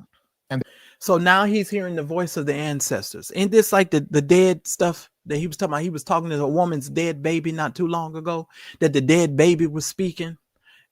I'm just saying, y'all, the scripture is very clear about this kind of stuff. And I'm not your pastor and I'm not your leader, so I'm not going to go down this road. But just understand something. We don't talk to the dead. There's no necromancy going on around here. You all are crazy, and y'all don't let these people infiltrate and do all kinds of stupid stuff in the church. And they created Larry Reid. Larry Reid was created by you lazy preachers. If you're watching me tonight, preacher, you helped to create this kind of fool. I'm just saying. They came as if they were a pill of water and began to speak to me and said, you know, you here for investment. You brought these people to invest. I hate to stop it right here. He said they came as a pillar of water. Timothy Blaine made me laugh so hard the other day when he talked about this. Lord, let me tell y'all something. I was gasping for breath over here in this house. Timothy Blaine, so why are you talking about God like he's some sort of surfer, like he on a surfboard and he riding the waves of the water in order to get the prophecy? What is that about, Larry? Timothy Blaine made me laugh so hard, you all. I swear, I almost had to go to the bathroom. I kid you not. That man is hilarious. It's like you plan to do in Dubai, but that is not what you would do. You would plant a seed here. You must plant a seed. You cannot be as the colonizer. Plant a seed and build. I hear from the answer. I was doing it this morning. I mean, when some ancestor on the other side handed Trenton a glass of water, and then it was some man, and he was trying to take me over into the realm in my sight when I'm prophesying. Take me into the realm to show me his card that he had. I said, it's a brown card that he keep talking about. This. Some man came to Larry to try to show Larry a car when he was trying to hand somebody a glass of water. Larry, are you trying to say you're a medium? What's going on here? What's going on with Larry? And see, this is what I try to tell y'all. This is the real Larry. This is the real Larry. That other Larry that we knew, that was a fraud. This dude right here is the real Larry. And y'all need to pay attention and you need to understand what you're listening to. This brown card. And Trenton said, oh my God, I know exactly who that is. He had a brown beard that he was really proud of and always showed people. So this ain't nothing new to me in this moment. So I was like, impacted in a different way because it was a different exchange. And so, of course, I'm running tears. So I close my eyes. I said, I don't know what's happening, everybody else doing, but I'm doing too much. Let me get myself together. And so then I walked back, and it's almost like, that was amazing. Now looking back, it's like everybody at the same time came back and met together. And we ended up sharing what we experienced. And Nathan, I remember a guy actually came to him, and the guy said to him what the ancestors had just told me. And so we're sharing notes. I'm like, oh my God. And while we're talking this, the water is pretty calm. But then the ancestors come in water and come up and hit us. And the natives were saying, you know, that's them greeting you. All of this is about some ancestors and some water and all of this stuff. Remember, I told y'all you're being sucked into this story. He'll get to the real reason why he's telling y'all all this crap in a minute. Well, wow, that was weird. Anyway, and so we left and went down. The next day was Elmina Castle. Elmina Castle is the white name they gave it. Like Africa is the white name they gave the land. And it's a dungeon.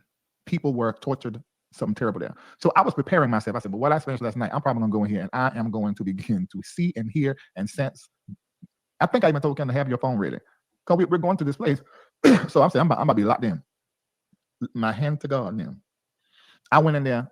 I ain't here since peace of ancestor. Now I could feel the anguish, but I wasn't, it was very, for lack of better words, thick between me and that.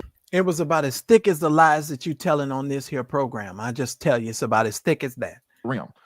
So we went all around this building, whatever way around this. Oh, don't forget 1888. If you're watching, we went all around this building, and then we had to crawl down and say, "This is the last spot." I said, "Good, because we don't walk on tide." And I went up under there. When I went in there, I said, "Oh, they're in here." The ancestors were in the room where the door of no return. So he was talking. The Spirit said, "Pray." And I said, "Excuse me, let me say something." That's when I started praying. And that is when the Spirit uttered through me that from this moment moving forward, we will never be the same, and we will leave this place, and we must let our black light shine around the world. That was specific. And when I was praying that, the Spirit would tell me what to pray, but that part came from the ancestors. Let me explain something to you, Larry. Oh God, Lord help me. Larry, black people have been letting their light shine around the world since our existence. Even when we were in cotton fields and singing those hymns, our light was shining. When we were struggling in this thing that we call America, our light was shining, Larry. So much so that at some point, the individuals that were trying to hold us captive had to set us free. I hate when you new Negroes discover that you are black and you try to speak to the rest of the world as if we're so ignorant that we don't know. Larry, you should have spent your time as a pastor and as a leader reading and divesting yourself of all of the vestiges of your childhood where you were flip-flopping with your relatives, having sex in that trailer, and doing some research and understanding that's what you should have been doing. How dare you come out here talking about, oh, we got to let our black light shine. This is some foolishness. This is foolishness. Black people have been letting their light shine throughout the world since our existence. And it's insulting to have someone like you come on your platform and say those types of things. It's insulting, especially to anybody who's intelligent.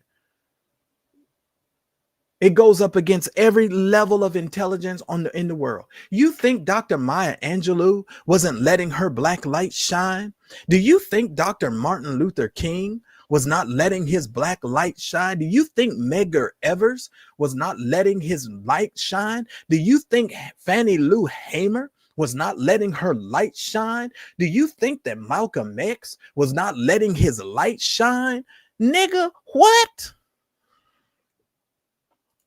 So, I mean, that thing came in the room. So then we left there. I was like, okay, that was a great experience, great. And so many people impact. That's okay, great. This wasn't about me, it's about them. So I go back. I'm trying to work at the same time. You know, when I'm in the other time zones, I still got to do my work. So I got back in the room. Charlene had planned to send us to this place, that place. And I think they may have went, but dang, Larry, I got limits. And so I'm like, nope, not going nowhere. So then she sent me a text, you know, in the group, I think it was, and it was talking about going to a museum. I didn't even know a Dr. Kwame Nkrumah existed. So I really had no desire to go. But I said, you know what? Let me go ahead and go, because I don't want to take these 12 people on the trip and then they don't even see me. They don't get to spend time with their personal property. All our ministry is digital. I need to show my face. So I'm like, okay, I'll be there. I get up in the morning and go. So the next morning, we're going to a museum. I'm like, give me one. I don't want that big of a thing. So we got there, and then when I was looking around, me, my apostolic guy, I'm like, that need to be fixed. Won't you fix that? I said, oh, God, this has been about 2 years ago. I could have just donated about $300,000. How do you have an apostolic eye, Larry, when you don't deal with the government of and the governmental situations regarding the church? Because apostolic has to deal with the authority of things as it relates to the institution. It has to deal with the governance of the institution. You are not apostolic, sir. You crazy. And take that cash out of there, put it in there, and help them redo this. Because this, people come from America, they need to fix this. That's what I was saying. I was saying that to Chamaco. I was saying, you see that need to be fixed? Why are they doing it? I'm going through it. Because you know, that's him up, Mega. Look at the thing and see how to make it better. So they show us the tune, what he made, and then I'm Googling on my phone. They're telling us who he was. I'm like, oh, okay. Then they went to the back and they said, this is the actual museum. Had a statue with the head was off of it, talking about the coup that happened, and they're telling all this. So by this time I'm getting intrigued. I said, oh, this is interesting. Oh, why they overthrow the man? Larry, so the way this museum is, you start at the right and you go from his infancy, birth, childhood, all of his men at the same time. He's speaking over the thing. You're going through every stage of his life. I'm saying this man's relationship with America gave me the term apostolic and the term prophetic, the future that I had already lived. That's the best way for me to describe it. And I was so impacted. It was in my bones. It's almost like we went to the museum. I'm pretty sure she still got notes. Can you find out for me, Nancy? Y'all noticed he was going to tell the truth. Okay, so when he going to get to the truth? We walk out that building. I'm talking to Marco. So I'm engaging with him, but I'm telling you what's happening in spirit. What's happening in spirit, I heard what I used to bring you here is not what I'm using to take you there. And my entire sight, you know, I can see my hand way up here, and my peripheral is really good, so I can see way almost behind me, the way my peripheral is set up. All of my sight was filled up with Bishop Jordan. That's the only face I could see. So I was confused. And Spirit said, look to your left. And I looked to the left, and I saw Bishop Jordan. I saw Apostle Elijah Forte, my mentor before him. I saw Ernest Martin, his wife Catherine. I saw Edna and Kenneth Bond. I saw Bishop L.L. Stevenson and his wife Cassandra. Every person, Aunt Chicken, that ever were authorities impacted my granddad and my grandma that I live with, I began to see everything, all the way back to my dad and mom, because they are my first spiritual parents, because they really birthed me into this thing. And I look back and I came to Jordan. I know. So all of this, he's trying to wrap up in the spirit and say he saw all these things spiritually, and he saw Bishop Jordan's face. And because he saw Bishop Jordan's face, he knew things weren't going to be different. Y'all pay attention, because the strychnine's coming. Now didn't know then. That was spirit saying it's complete. Your mentorship is complete. You are now a master. I know that now. Ladies and gentlemen, this is where Larry says he no longer needs a mentor. Now he has become the master. Y'all better pay attention to me. This is what happens when a mentee decides that he is better and smarter than the mentor. Y'all remember Bernard Jordan calls himself what, ladies and gentlemen? The master prophet. So now Larry Reid says he is the master. So he has learned from the foot of Bernard Jordan, and now he has become the master. In the moment, I wasn't aware of all of what I was hearing because I was so confused with Jordan. I'm like, well, why not? I had really been in this struggle for about 2 years at this point.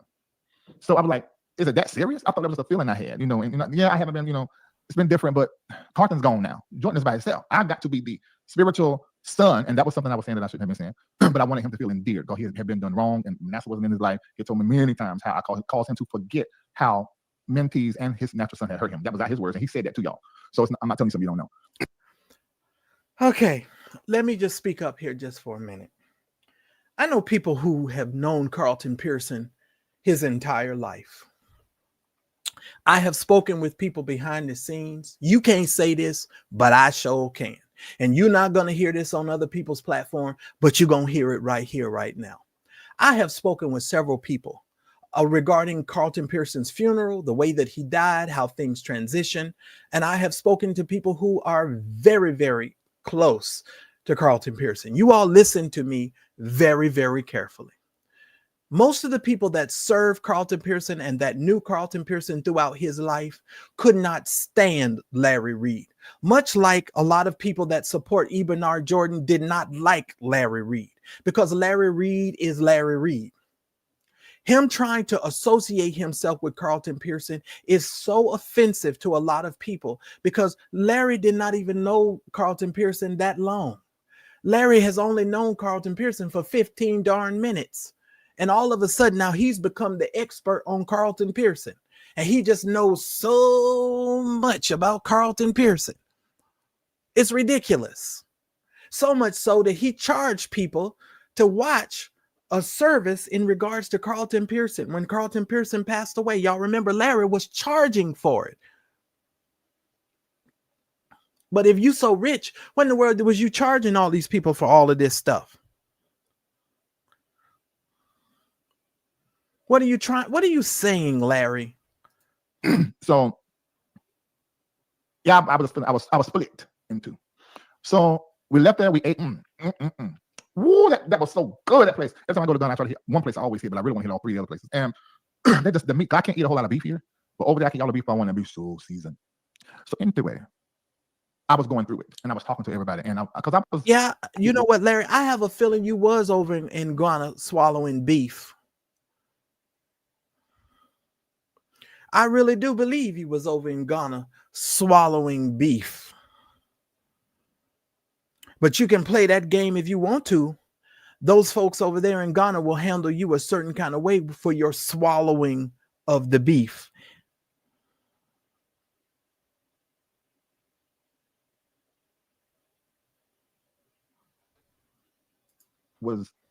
I felt on some level a level of confusion. Could make sense. It was November the 12th.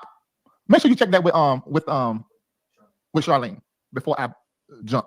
Oh, Nadia was with me. Not even though I'm playing on her arm, Scott. Nadia is the smoothest person on the face. Her skin is like it make you jealous. I know somebody's skin that's really make you jealous. Her skin is beautiful, it's black, and it's smooth like shea butter. Where is Tasha Global at? You don't have her no more. You or Jordan. Y'all ain't got Tasha Global over there no more.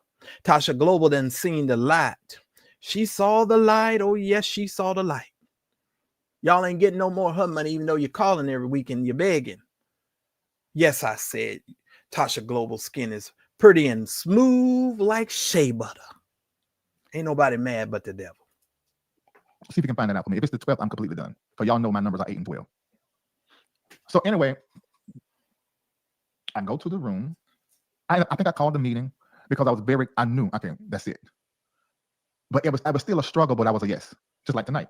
Ladies and gentlemen, what made him say that was it? All that long story that we just heard, what in that story made you think in his mind? Wait a minute. What in his story made you think that his relationship with Bernard Jordan was supposed to be over? Okay, y'all, don't play with me. It's a struggle, but I was a yes. And so I started talking to the 12 that was there with me, and I started explaining. I didn't start talking to them until that was clear. So I came to my room. He didn't start talking to them till after it was clear. It was the 12. Is it clear now? I mean, that doesn't surprise me, and that doesn't make sense. Lord, it's 11:32. Let me get up off this thing. Okay, so let me go faster. Bishop Jordan texted me out the blue and said, I'll just read it, the part that I can read.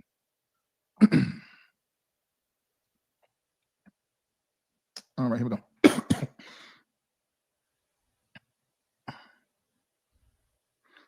I'm gonna scroll up. We text a little bit after that. November the 15th. So we went there the 12th. So you see, there been some days, like I said. He texted me. It was 12 on the 15th in Ghana, and he said, "I trusted the Lord. Your trip is running well." I said, "Hey, Bishop, life changing." I don't know if he picked up something, felt something, but it was So now he's reading the text messages that apparently he was supposed to have received. About 7 or 8 or 9 hours later.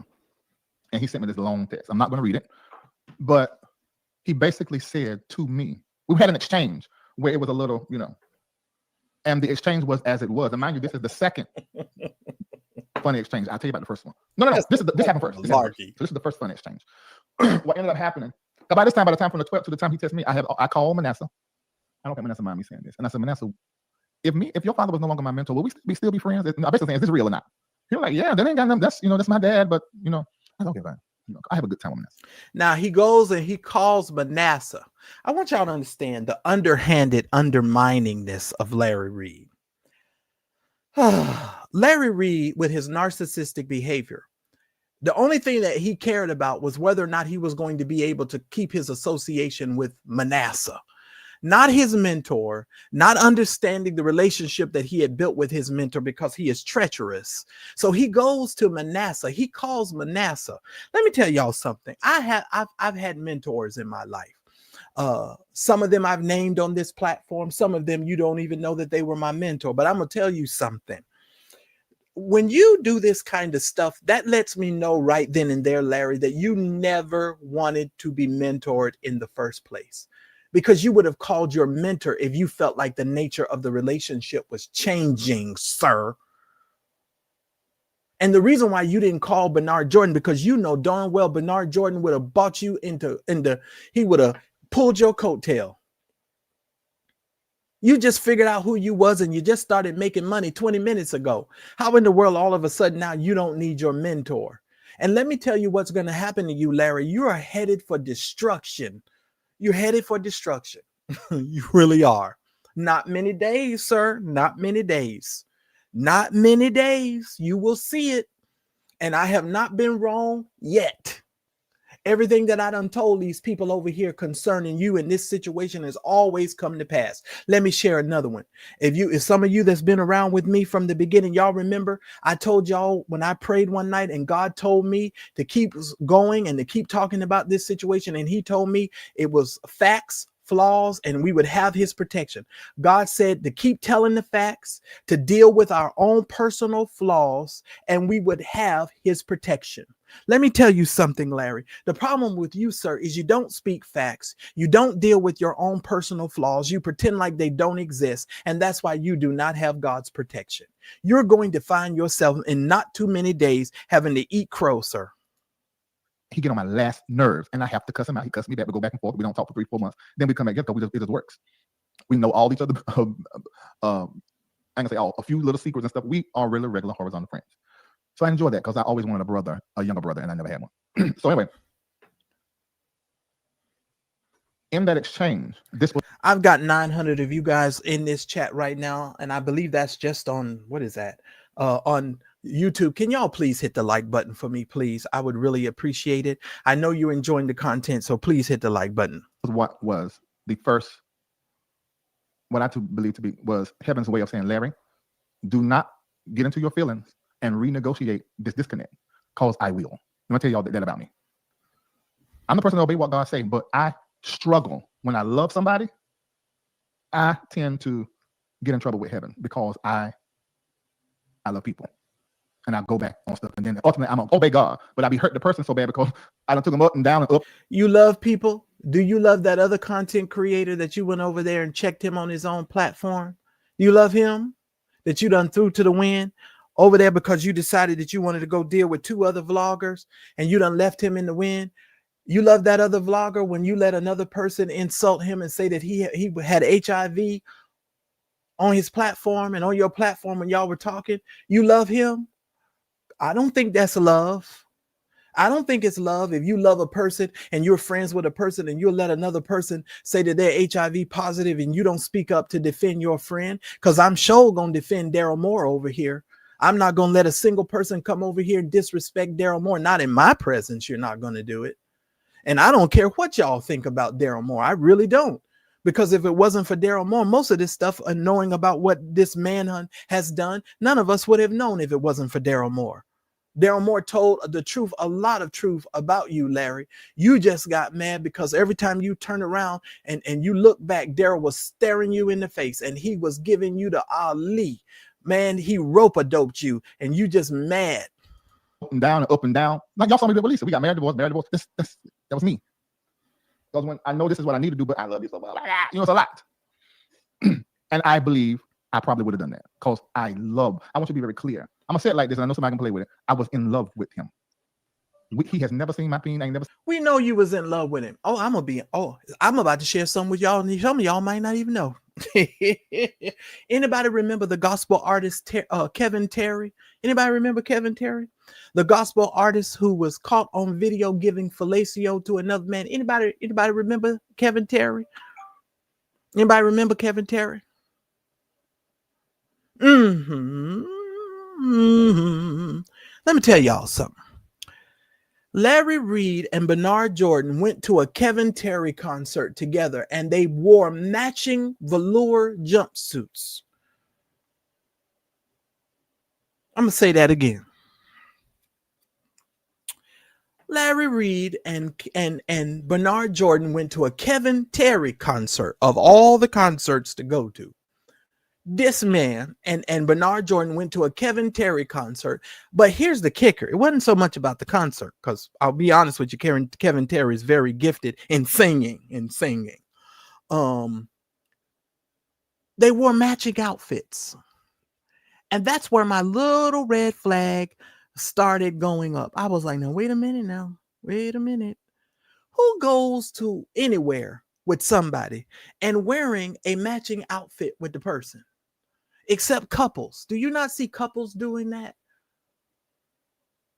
So let me ask you something, Larry. Were you in love with Bernard Jordan the way that Vincent was in love with you? And you all were in love with each other? Is that the nature of the relationship? I'm just asking questions, because now my red flags have been up for a long time, and I'm just asking questions because this is my juke joint. I can ask what I want. Why would a grown man go wearing the same outfit that another man is going to, and then you're going to a Kevin Terry concert, sir? And see, here's the thing that a lot of you just don't understand. A lot of these people send you a lot of subliminal signals without saying certain things. They say certain things. And then you get mad for other people pointing it out. I'm just here to tell you that was very odd for two grown men to be wearing the same outfit and to be going to a concert of a man who had just been caught in a sex scandal in the church. I'm just saying. That's some craziness stuff. I'm just saying. Okay, y'all can play dumb if you want to. Okay, go ahead. Keep playing dumb. seen his, none of that. And I heard that too as well. No, this is a spiritual, energetic. We talked on the phone 8 hours to 9 hours a day, several times a week. In 2018, first part of 2019, then it cut back to about 2 or 3 hours a day for 2019 and 20 because my kids came back to me. Yeah. So this is a relationship. Granted, I didn't see him all the time as much as everybody else, but we were in relationship. I was in covenant with him. Taruma, Ty. I am no feelings about not a dime I ever gave. I gave it from my heart. I don't even know how people could, they're in relationships and they don't want none of this from that person. And I guess I do understand it, and they be wanting this back. Give me my money back. Give me okay. I don't know what that is, but I don't have that. And I actually think that's something wrong with that. Everybody should get their money back from you, Larry, because you lied. You should especially give the money back to those people that you bought in your Patreon and let Rosalind Weems scheme and scam them out of their money. You need to pay all of them people back their money. Yes, you do. From Lobster Lily, who claimed that she could pull lobsters from her backyard. I mean, really. And y'all sitting at that stupid table giggling and cackling. Oh, and Bernard Jordan's stupid wife going over there talking about, yeah, you just go outside and pick them. And then y'all get mad at me for pointing out the stupidity of all of this. Just go outside and pick them. Anyway, so that conversation, what he said to me was the exact opposite of what God had told me. So I said, okay, that's a confirmation. You're not going to put this back. We're not going to be as we were. Hopefully we still be friends and still have communication, because I like talking to who else I'm going to talk to about certain stuff. And so then another conversation happened. And this is where I'm going to say this because Spirit, I believe, wants me to say this. And this may seem like a breach of privacy. I know it's not, because I'm sure he shared it. I know he shared it, actually. So I'm going to say it. There was some lady, I don't know her name. See, I wasn't in POEM. I wasn't in Zoe Ministries church stuff they had going on. Now here it comes. Pay attention. I don't know what nothing except my dealings with Jordan and his family and a few others. So there's some lady that left their ministry. I don't know. Well, I do know. I'm just not saying. He said some things that made his. I don't know. Now I'll pay attention. I don't know, but I do know. I'm just not saying. Well, then why the hell are you telling this story, Larry? Because if you're not going to tell the whole story, what the hell are you talking for? The perception is that you want these people to fall in line with what you're saying, and you're deceiving them. Ms. T. Pre, thank you so very much for becoming a member, and I really do appreciate it, of the Mad Church Disease channel. Boy, are you about to learn a lot about me. At least this woman feel like, oh, he's voting for Trump. I don't want him as my pastor no more. So whatever it was, according to Bishop, he had to address it in his service online, because I guess it became a big thing. So his statement was, and see, this is a problem for me. It was a problem then, because we sort of got into it, and that's not abnormal. Men do that. He said to me, Manasseh, he says, because she done what she done and she moved the way she moved, I had to say something about it. He basically thought it was immature and she was improper and not moving correctly. Nobody really knows who he voted for. And so I was like, I think it's improper to say she's immature just because she don't want you as her pastor anymore, because she don't agree with the way that you voted. I said, that's her money, her tithe, her offer to give what she want to give it. And she feel like she don't want to give it to somebody that is aligned with somebody she's thinking, right? That is her business. Well, Larry, when did you have that epiphany? Because somebody decided that they don't wanted to support you. And I hate to bring up little old Mad Church Disease, but when I left your channel and left you alone, you came to my old Facebook page and went ham and started being disrespectful. And my friends checked you. Right? I'm just saying, Larry, since when did you have this epiphany that it was okay for people to just go their way and leave other people alone? When did you have that epiphany, Larry? When did you have that epiphany, Larry? Because when Vincent walked away from you and told the truth about your situation, and he didn't want to be under your tutelage or your mentorship anymore, Larry, you ran that man's name into the ground and said Vincent was crazy and he was on medication. And then you had over that oh my God, that what do you call him? The cowardly lion over there, William McCray, sitting over there talking about, he's on cocaine. He sniffs cocaine. The cowardly lion over there, talking about he sniffs cocaine. When did you have that epiphany, Larry? Oh, it's okay for her to walk away from Bernard Jordan because she didn't want Bernard Jordan to be her pastor anymore. But it's not okay for Vincent to walk away from you. It's not okay for the people that was in North Carolina to walk away from you. When did you have that epiphany? I'm just asking questions, you all, because this is the stuff that I think about. Larry, you did a whole live. Oh, I'm sorry, y'all, to go here. I just have to. You did a whole live about loyalty to Lovey, Elias, and people being loyal to Lovey and being loyal to you. Am I the only one that remembers this stuff?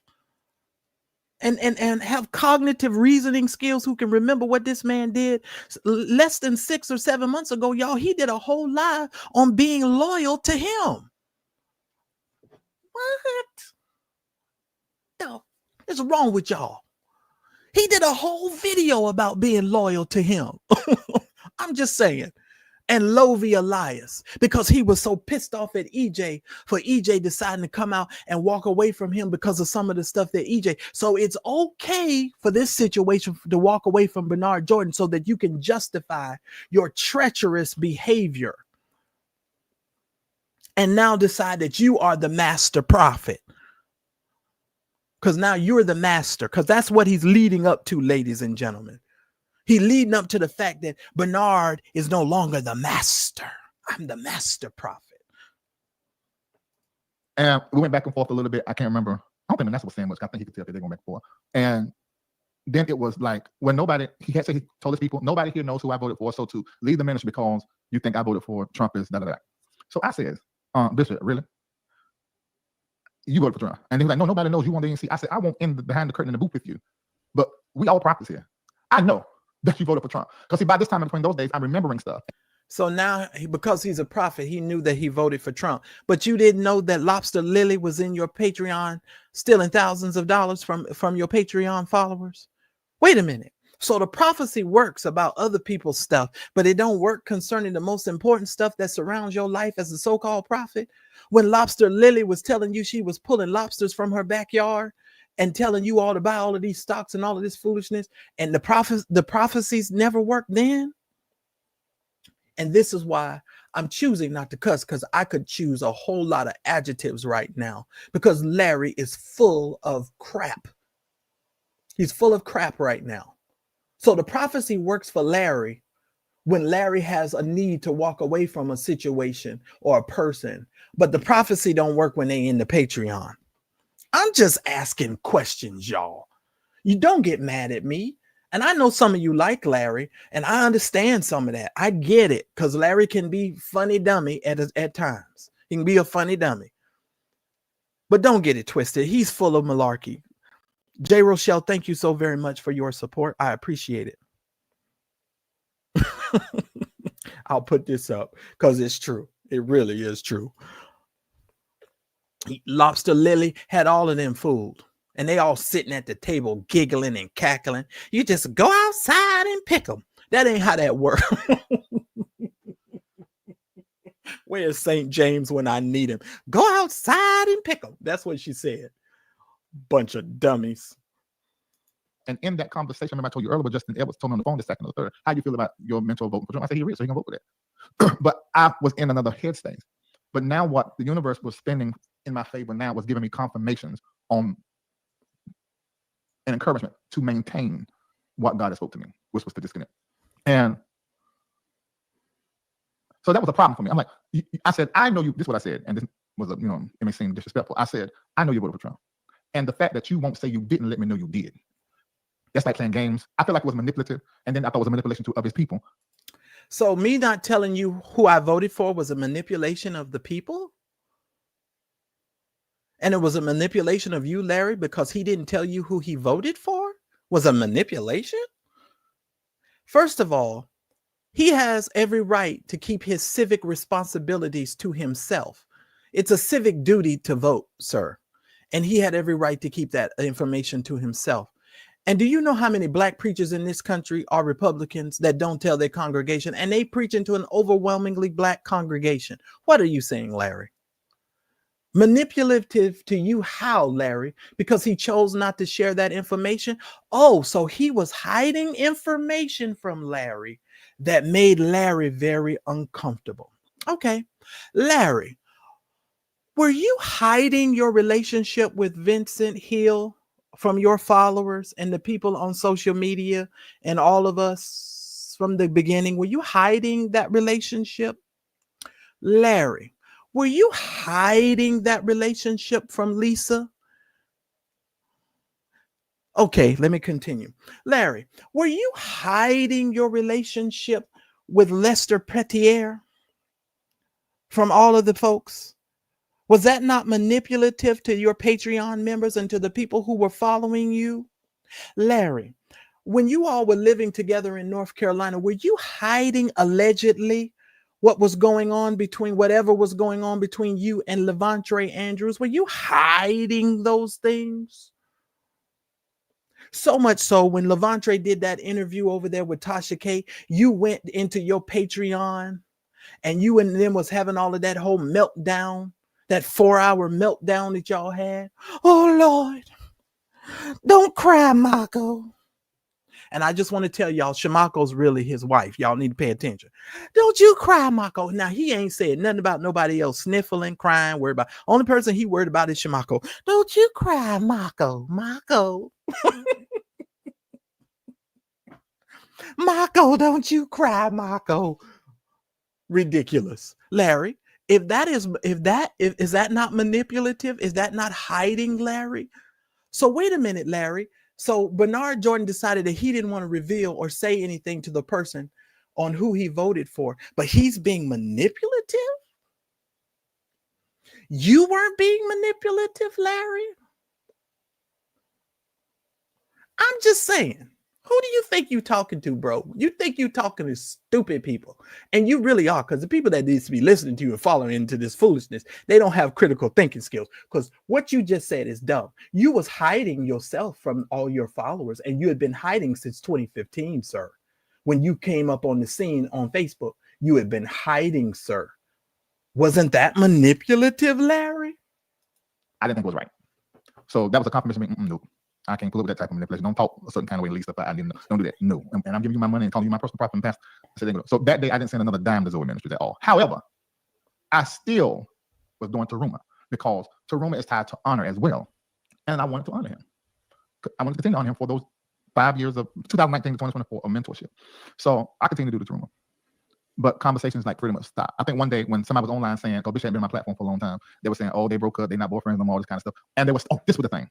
They were online saying Bishop had bought my Rolls Royces, my Maybach, my S-Class Mercedes, bought this 15,000 square foot house. Let me tell you, the vlogger didn't say that because I know exactly who he's talking about. CC, I know you in the chat. Pay attention, and I know who you watch and who you follow. Hang on. The vlogger didn't say that. The misstep that the vlogger made was the vlogger said that you were living in a house that Bernard Jordan owned, and there was a couple of other things that the vlogger said. So, and what Larry likes to do is he likes to take things that you say. And this vlogger was off on some stuff because we can be off. We're not always on every time, right? So the vlogger, did say it. But the way that Larry is telling this story is not accurate, nor is it true. And regardless if the vlogger was wrong about whatever Bernard Jordan had purchased for you, the fact of the matter is, Larry, you are living off of the Patreon people and you are living off of their money. So that's the bottom line. So you don't miss the main thing. You keep the main thing, the main thing. And the vlogger was simply communicating that you are a liar and that you are deceptive and you are a manipulator, the very thing that you're accusing Bernard Jordan of. Now, isn't this ironic, ladies and gentlemen, that Larry Reid is now on live calling Bernard Jordan manipulative? Now, I don't even like Bernard Jordan. You all know that. But I find the hypocrisy between Larry Reid and this situation astounding to me. And it's worth having a conversation about. So wait a minute, Bernard Jordan is manipulative? Well, Larry, weren't you using Bernard Jordan the whole time? I think you were, in my opinion. Or were you using each other? That's what I heard the other day on St. James's platform. St. James said, what did he say? I see you, you see me, we see each other. I'm just saying. Larry, come on, knock it off, bro. I mean, they're saying that Bishop was paying my bills because I was his boy. And I was getting interviewed by Conscious TV around that same time, so he brought it up. Speaking of conscious TV, since you brought it up and his name is now on my platform, let me just say this, because normally, I keep names out of it. Oh, Lord have mercy. How do I say this in the nicest way I can? First of all, I'm gonna say it again.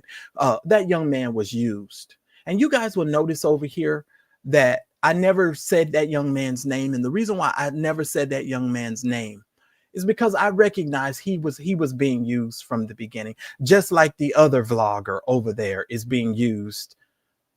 Okay. Just like he's being used. And the reason why I don't say his name is because I just don't know him. And there's no need for me to say his name. He's angry with me. I'm not angry with him at all. I have no problems with that other vlogger. I know he hates me. He's been hating me since he was over there with the king who helped make him. I'm just saying, because regardless of the fact, these are some disloyal people. Because if there was loyalty to you, you would be respectful of the person who gave you an opportunity and allowed you to build a platform off of them.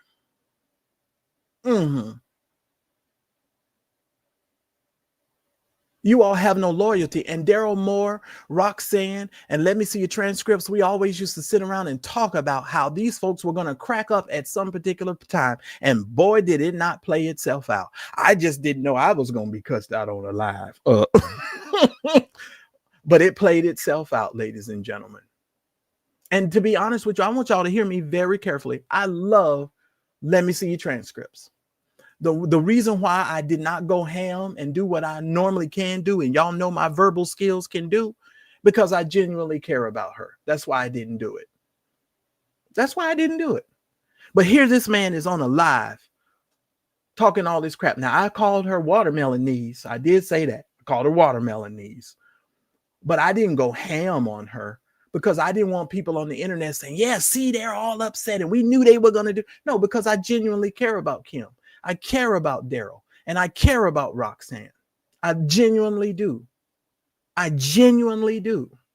I don't understand how you could have relationships with people and just all of a sudden, because they do something that you don't like. So you trying to tell the public, Larry, that you walked away from Bernard Jordan because something had happened in his church from a woman not voting because he voted for Donald Trump. She decided to go. And so you decided to walk away too because you felt like Bernard Jordan was manipulative. Okay. And he asked me. And I was sort of dancing around stuff. But when they told me that part about, him financing me, my ego wanted to set that straight. So I said.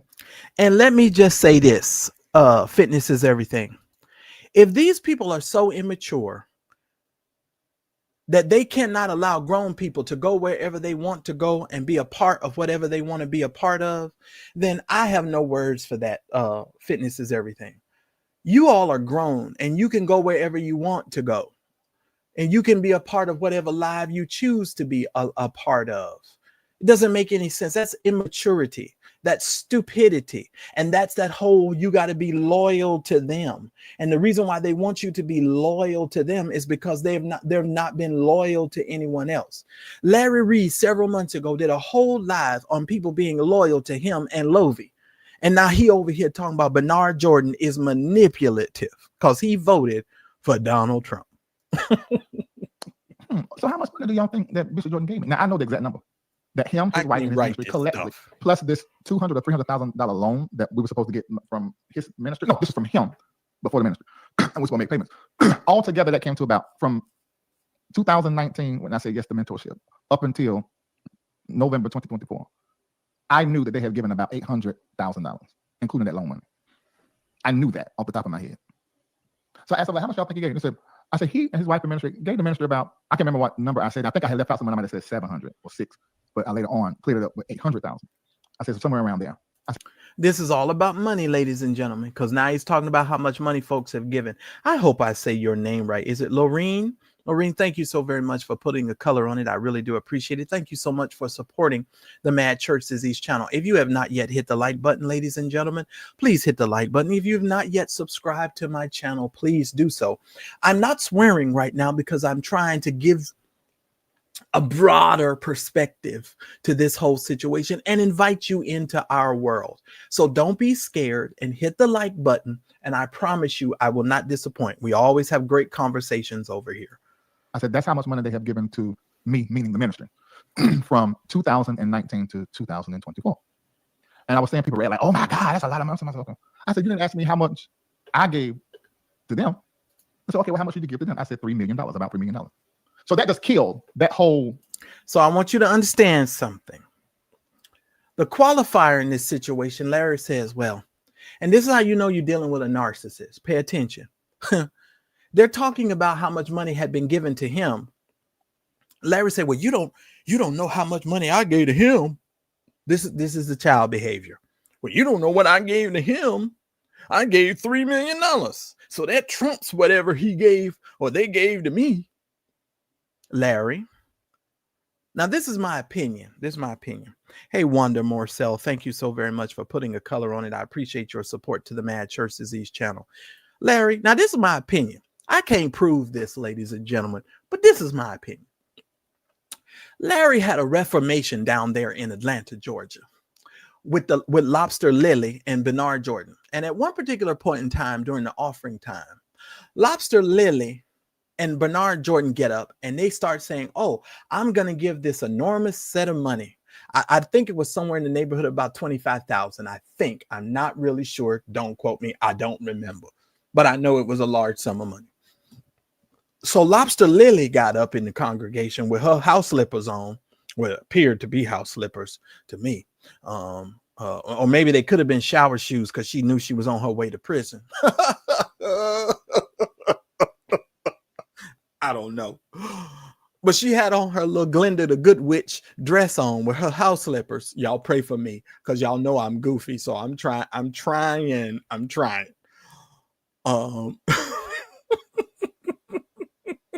Y'all know how silly I am. So she got up and she said, well, I'll match whatever Bishop Jordan's giving and I'm going to give. And the whole crowd got all emotion. Woo! Because that's what church folks, that's what we do. When people start giving money, we all, oh, good, oh, it's giving, oh, they're giving.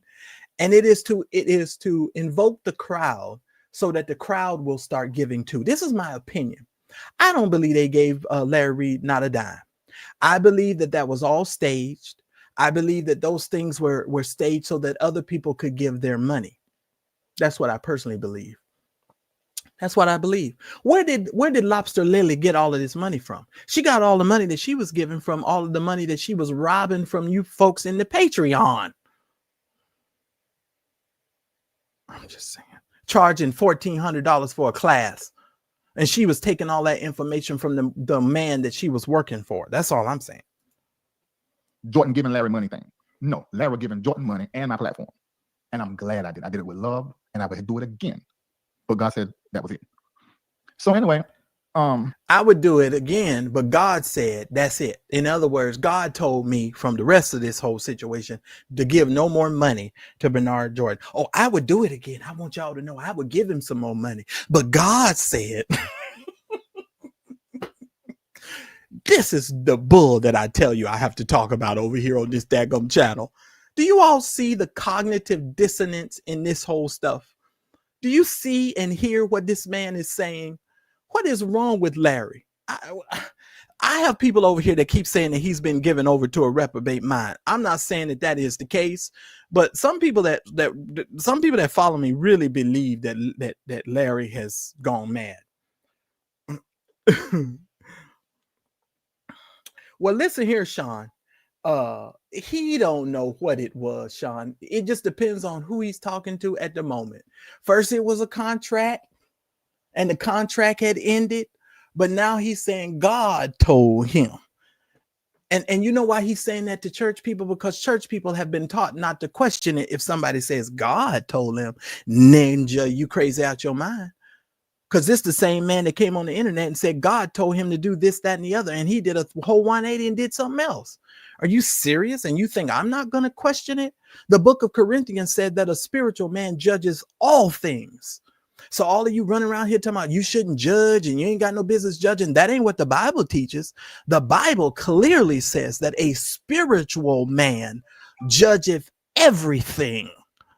You cannot tell me you're spiritual and you do not judge.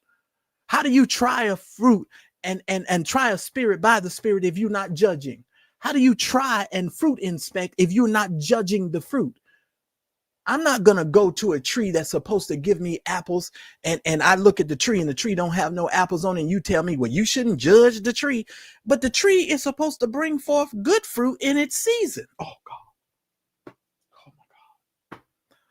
Okay, Marcellus, calm down, because I really am starting to sound preachy here. I'm sorry. That's what the Bible says. I'm just saying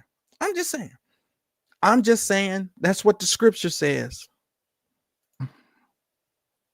That was a change, and that was laughing fun, the jokes, called it was lies, so we were laughing about it. But then it just got real silent. But I did send him a Christmas offering. He sent me an umbrella. I said, okay, so we're gonna still be able to be friends, because the position that I had took you guys by leading, that I thought in the beginning was not wise. Me and Manasseh thought, he thought it wasn't wise. But sitting here on this day, looking at everything happen, it was the best direction to take. I said, God told me to embrace him as a mentor because he asked me to mentor me, and I went praying in God's direction on it. I said, and God's telling me, I'm just gonna follow God. Stay nice. Now that's the transition. So God asked me, first of all, and I want to make sure I understood what he said correctly. You know what? Let's rewind it. Because see, there's a little bit of poison in just what he just said just now. Let's go back just a second, y'all. Here on this day, looking at everything happen, it was the best direction to take.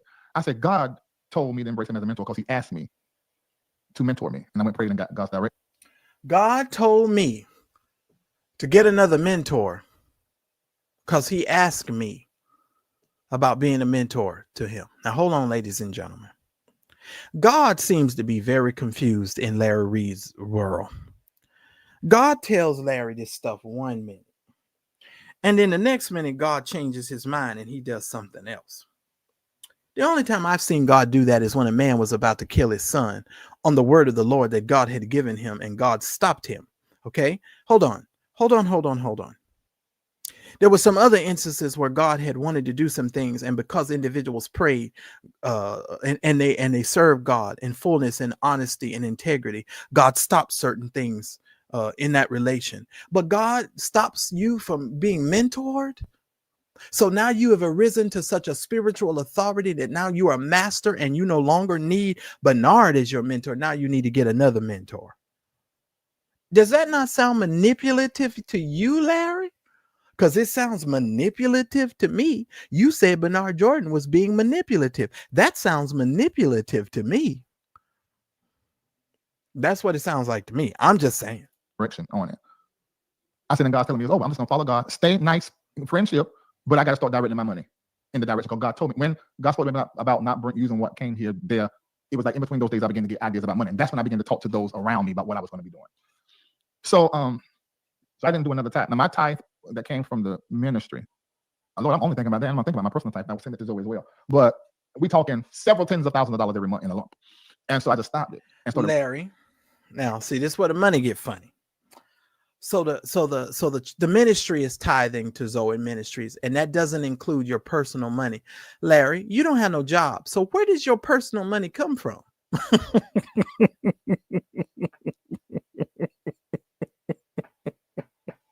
Larry, if you're talking about these, Lord, thank you. I know I was. Larry, if you're talking about these raggedy songs that you keep putting out on the internet,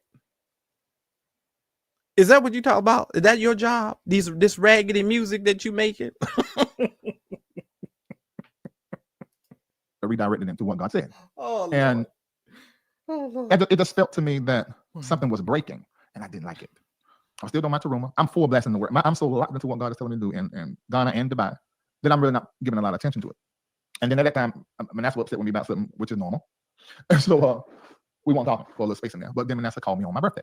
Now, in me and Bishop's relationship, birthdays are very important. But long story short, what ended up happening was in January, I went to do my Teruma. I did it. That was the first time I felt something like I'd done something wrong. I felt like I had committed a sin. And he gave Teruma to Bernard Jordan, and it was the first time he ever felt like he had committed a sin. America's first homosexual false prophet is on the internet saying he gave money to Bernard Jordan, and it was the first time he felt like he had committed a sin. Larry, Define for me sin then. Because see, when you are intellectual and you are a person who reads, words have meaning and words have power. So then when I hear you use words like sin, you must define what sin is then. Because it's amazing to me that giving money to Bernard Jordan made you feel like you were in sin or you were sinning. But all of the rest of the stuff that you was doing in your life and had been doing, and we done found about all on these YouTube internet streets, you didn't feel like none of that stuff was a sin. I remember one night in Bible study when I had to talk to the people and actually define some of these words that we use. Larry, what is sin, Larry? What is sin? Because see, we don't have these kind of conversations anymore. Larry, if you felt like giving money to Bernard Jordan was a sin, then Larry, you needed to come out here and to define what sin is for your audience and for the people. Go ahead. I want to hear your definition of what sin is. Okay? Go ahead and define that. I'm just saying, ladies and gentlemen. I said, oh, that's it. I can't do trauma no more. Oh, this might not go good. We might not end up, because they wanted the relationship. I said, this might not work out. Okay. If it's a real relationship, we'll be all right. So then one day, I was just doing something and I thought of him and I just smiled because I love him. And when now this is how you draw you in. Oh, I thought of Bernard Jordan and I smiled because I love him.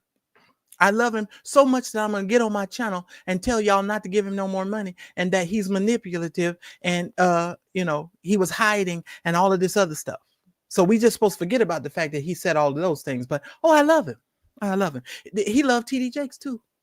But him and Tyrone Blackburn and Dwayne Youngblood and all of them got together, in my opinion, and decided that they want to go ahead and send this man a $6 million request letter for $6 million. But, he loved him. When I went, oh my God, all my text messages for him just erased before my eyes. I didn't delete it, but I remember it. What I said was, I'm thinking about you. I love you. Missed you or something. He texted me back. You called me to remember the pain of mentorship, which was totally different. I mean, he said opposite for years. I said, well, that's a lot. The pain of mentorship. Did y'all hear that? The pain of mentorship. God, I could preach for that. We got time. I mean, if y'all stick here with me, I'll go there. Let's have a talk. I know it's late. It's Friday night. You're going to drift off to sleep in a minute anyway. Let's have a little quick conversation. The pain of mentorship. Let me explain something to you about mentorship. When mentorship is authentic and mentorship is steeped in the reality of one's purpose and one's destiny, mentorship is never painful. Now, it has sometimes the ability to be corrective, which may feel painful, but in essence, real mentorship is never painful, because when you understand that you are in covenant with your mentor, can I talk to y'all for just a second? When you're in covenant with your mentor, you are there because God has placed you and rooted you in this relationship so that God can produce in you the fruit that is necessary so that you can go and help others. That's the purpose of mentorship, ladies and gentlemen. God gave some prophets, some apostles, some pastors, some teachers for the equipping of the saints for the work of ministry. That's why he gave you mentors and he gave you these gifts and functions in ministry. He gave you those individuals to equip you, not to whip you. He gave them to equip you in the function that you're supposed to be serving in. But see, when you have ulterior motives and you are only there to get what you can get so that you can get rich and try to fool the public and to make the public think that you are something that you are not. Larry Reid, you are not an intellectual. Larry Reid, you are not a very smart individual, because if you were, you would learn to close your mouth. Because I'm going to tell you the same thing that the woman told Peter on the night in which he betrayed Jesus. Because now you are betraying your mentor. Let me tell you what the woman told Peter. She said, your speech betrays you. Larry Reid, your speech betrays you. Every time you open your mouth, your words betray everything that you say that God said to you and told you. Your speech betrays you. And you're out here on these internet streets looking a whole fool. Now, to some of these people who are not paying attention and they don't listen and they don't read and they don't understand, you might be able to get away with that with them. And for some purpose, I'm gonna be honest, you getting away with it. You showing up getting away with it. But for those of us who have a brain, nigga, are you serious? And he said, I will always love you too. And in that moment, I said, okay, something right. So my response to that was, look, with that response, there's something that's not right. Okay, look at somebody coming here tonight. You don't feel like with Bishop Jordan too. But see, I don't fall out with people. People fall out with me. Larry say he don't fall out with people. People fall out with him. Larry, that's not true. That's not true. And I gotta walk really soft on what I'm about to say. One of the things that I hate about YouTube, and that I've just become so disgusted, especially in this so-called church sector, that people that don't even know each other and have never had a conversation, who've never had a meal, who've never sat down across from the table from one another, who've never had a cup of coffee and shared thoughts with one another, hate each other. And people say, well, Marcellus, I've never sat across the room from Larry, but I definitely have private chat with Larry and spoke with Larry while I was standing in Target and shopping. We had phone, the little Facebook chats back and forth. Now he's going to deny it, and it's fine. I'm okay. I'm comfortable. I'm over it. But you listen to me. I speak about Larry, and I only talk about Larry because Larry is the only person that I've spoken with privately. And I don't mind talking about Jives because I've spoken with Jives privately. I've had conversations with Jives. You understand what I'm saying? So I don't mind mentioning Jives or mentioning the people that I actually have had conversations with. I don't mind. But the people that I don't know, I try to walk a certain kind of way around that situation, unless they're getting to the point to where they're really just bothering me and being offensive, which a lot of them are. They don't know you. They don't know you, but they just go after you because they feel like they're defending their friend. You don't know me. You don't know what kind of person I am. You don't even know if I have the ability to help you in any sort of way, but you're going to go after a person that you don't know. I just find that egregious. I talk about Larry because, believe it or not, Larry started this bull. I'm just saying. He started this bull with me, and he started this bull with Daryl Moore. And the problem was he started something that he couldn't finish. Because Larry is a narcissist and he's used to people just falling in line to whatever he says and just believing whatever he says. If you don't believe me, that vlogger that he went over there and checked that vlogger on his own platform, and I'm not choosing to say the young man's name, but he checked him in real time and we all heard it and saw it. That man is a grown man over there. And he couldn't even ask Larry legitimate questions on his own platform. Do you think I would let you come up on the Mad Church Disease platform and I ask you a question and you get rude and try to check me on my own platform and you think I'm going to let you do that? No. Now, as long as you remain respectful, I'll remain respectful. But some of these people are just nuts. They're just absolutely nuts. And let me just share something with all of you church vloggers. Let me just share this with you because y'all are delusional. Let me tell you something. Larry, this is a very small niche. You think that the world knows who you are. These people don't know you, Larry. We're in a very small niche. We're running around here arguing and fussing and fighting with one another, and we're in a very small niche. That's why I'm not fighting with none of you. I don't have no problem with anybody unless you have a problem with me. Don't come over here, and you surely should have a little bit more couth than to call a person on their phone when they have never given you an invitation to do so. You most certainly should be more respectful than that, especially when a person hasn't given you permission to do it. I'm just saying, ladies and gentlemen, how low class and trashy is that? And the reason why you do things like that, because you understand that individuals would probably never let you into their orbit or their personal space. So you think that by injecting yourself into their space, you're going to induce them to do something that they would not normally do, like speak your name and create a fictional beef so you can go back and forth. No, if you're going to build whatever you're going to build, you're going to build it on your own merit and on your own work, not on my back. Not on my back. I just stopped embracing him as a mentor because I gotta obey God. That's what I do in my life. But that didn't that's not falling out. So I texted him back. I said, okay, we got to sit down. We got to have a talk. You saying that? Something right. Let me know when he flies everywhere. I said, let me know where you're going to be, Chicago, New York, so we can have a sit down and talk. That was the last time there was any communication between me and him. That was in January. My birthday came. There was no communication, which me and him have the same practice. A few days out from birthday, we'll survey our life. Every solar return. You should do that. Every solar return. And how people respond and show up in your birthday, let you know who need to be in your life for the next 12 months. So that was him, in my opinion, telling me it's complete or something. Okay. So I just moved on. And I didn't hear from no one. But you didn't hear from Bishop Bernard Jordan, and this is my opinion, just my opinion, and I could be speculating, ladies and gentlemen. There happens to be a little court case going on right now with T.D. Jakes and Bishop Dwayne Youngblood. Maybe, Larry, that he started distancing himself because, believe it or not, you had interjected his son into a situation for over a year, speaking about him being groomed by one of America's foremost preachers.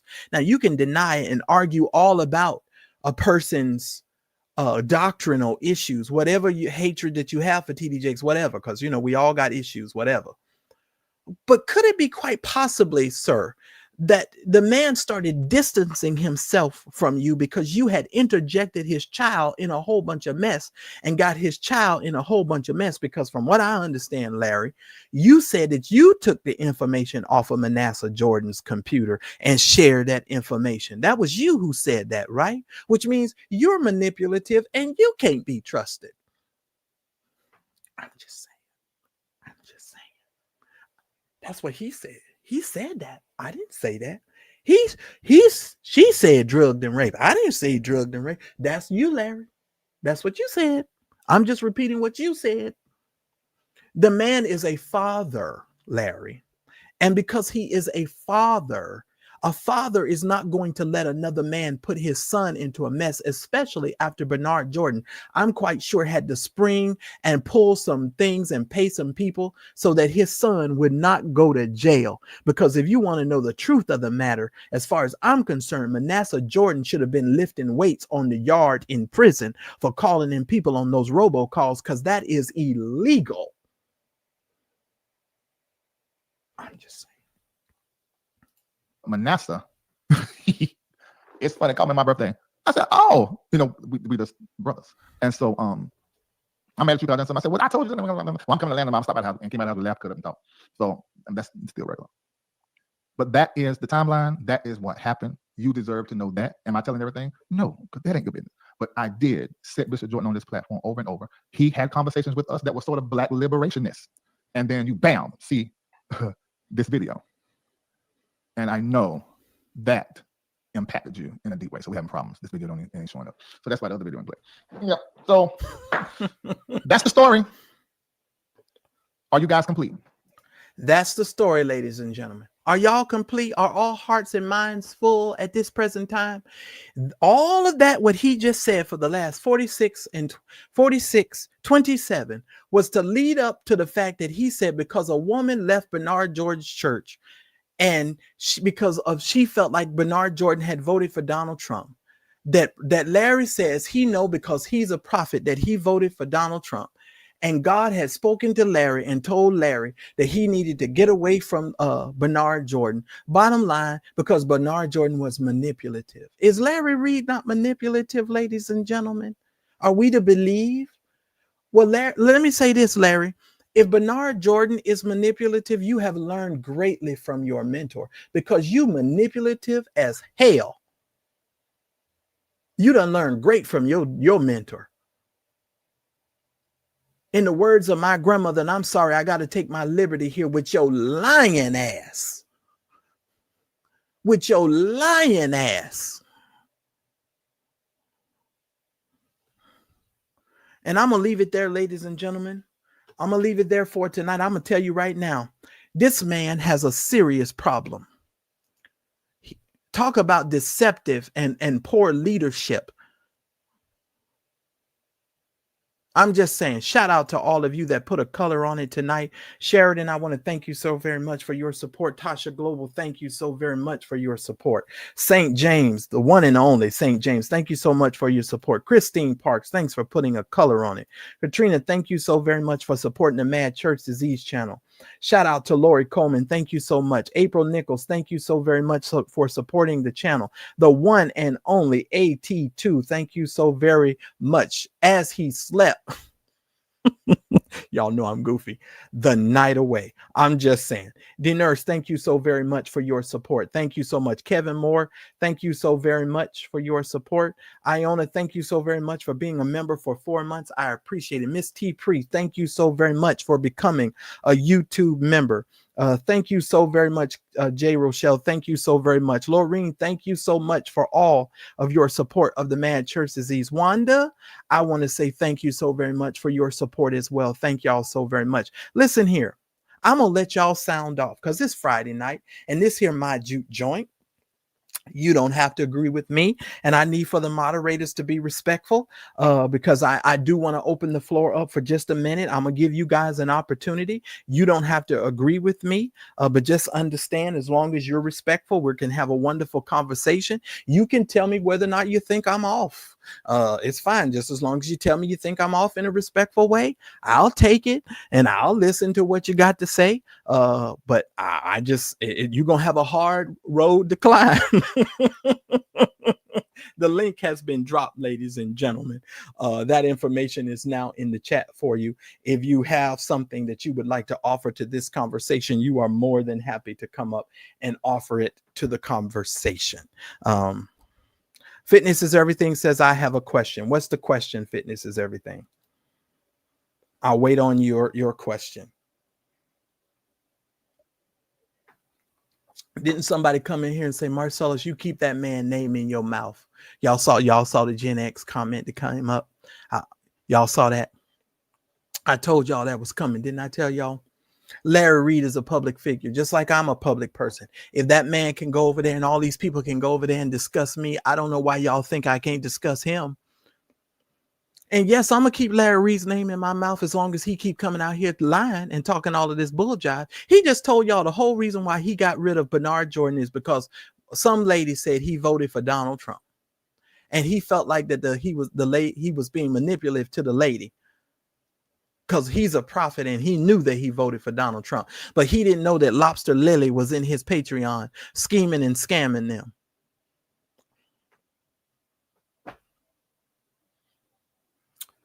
Fitness is Everything. You're welcome to come up if you like. The link has been dropped. The link has been dropped. Do I need to pin the link to the top of the dealio? I've been having a little bit of computer issues, but just so you know. Bongo, you are now live on the Mad Church Disease channel. You have yourself muted. You're going to need to unmute yourself. You've unmuted yourself. Hello, Bongo. How are you? Hi, it's Bongi. Bongi, I'm sorry. That must be what you do when you have too many sips of wine. Bongi, thank you. I'm sorry. Go ahead. So I came in a little late. Mm-hmm. So I have a question first, then I have a comment. Yes, ma'am. So are you saying that the relationship between Bishop Jordan and Larry has been severed? Well, no, I want to be clear. Larry said that the relationship has been severed. That's why we went over the words that he spoke tonight, and you might want to go back and watch the rest of it. I didn't say that. Larry said that. Okay, so two things. A couple of years ago, I was on his platform frequently.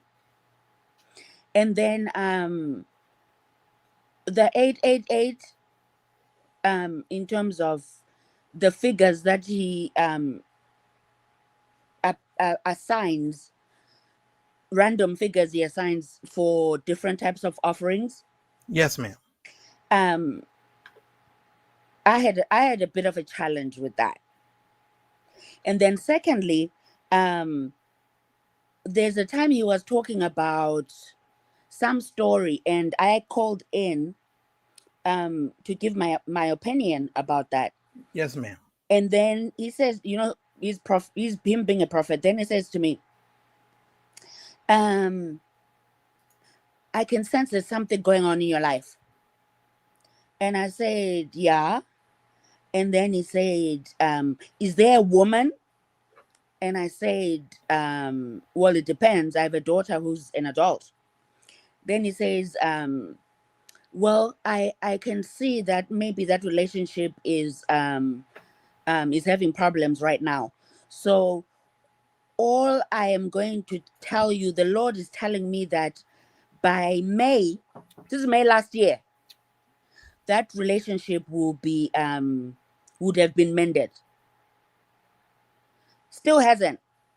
Wow. But what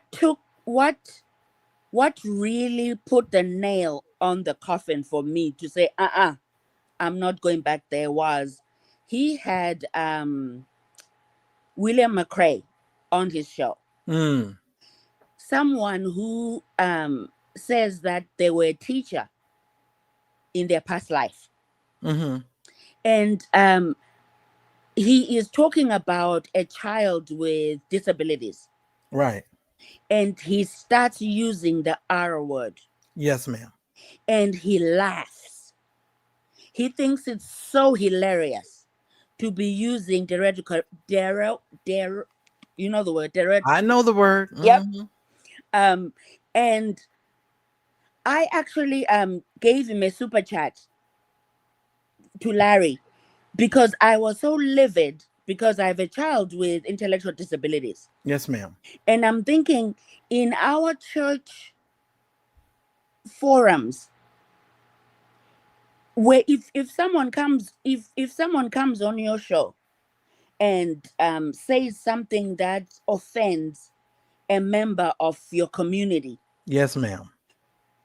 My expectation as a member of your community would be, no, that's not the appropriate language to use. And you might come across to people that have children with disabilities as someone who is just laughing and making light of what they're living. And I think he read a sentence from that comment that I put. But you know what I did? I went straight to his Facebook and left a very, very long but very, very concise statement telling him why I feel not only disappointed, but feel he could have stepped in and shut that down. Right. They could have talked about so many other things, but you are a teacher and you're talking to men and women that you really don't know personally. Right. But what brings us together is our faith. Well, supposedly, Bungie, that's supposed to bring us together. Are you guys sure that Larry Reid is a member of and shares the same faith beliefs that we all share? Are y'all sure about that?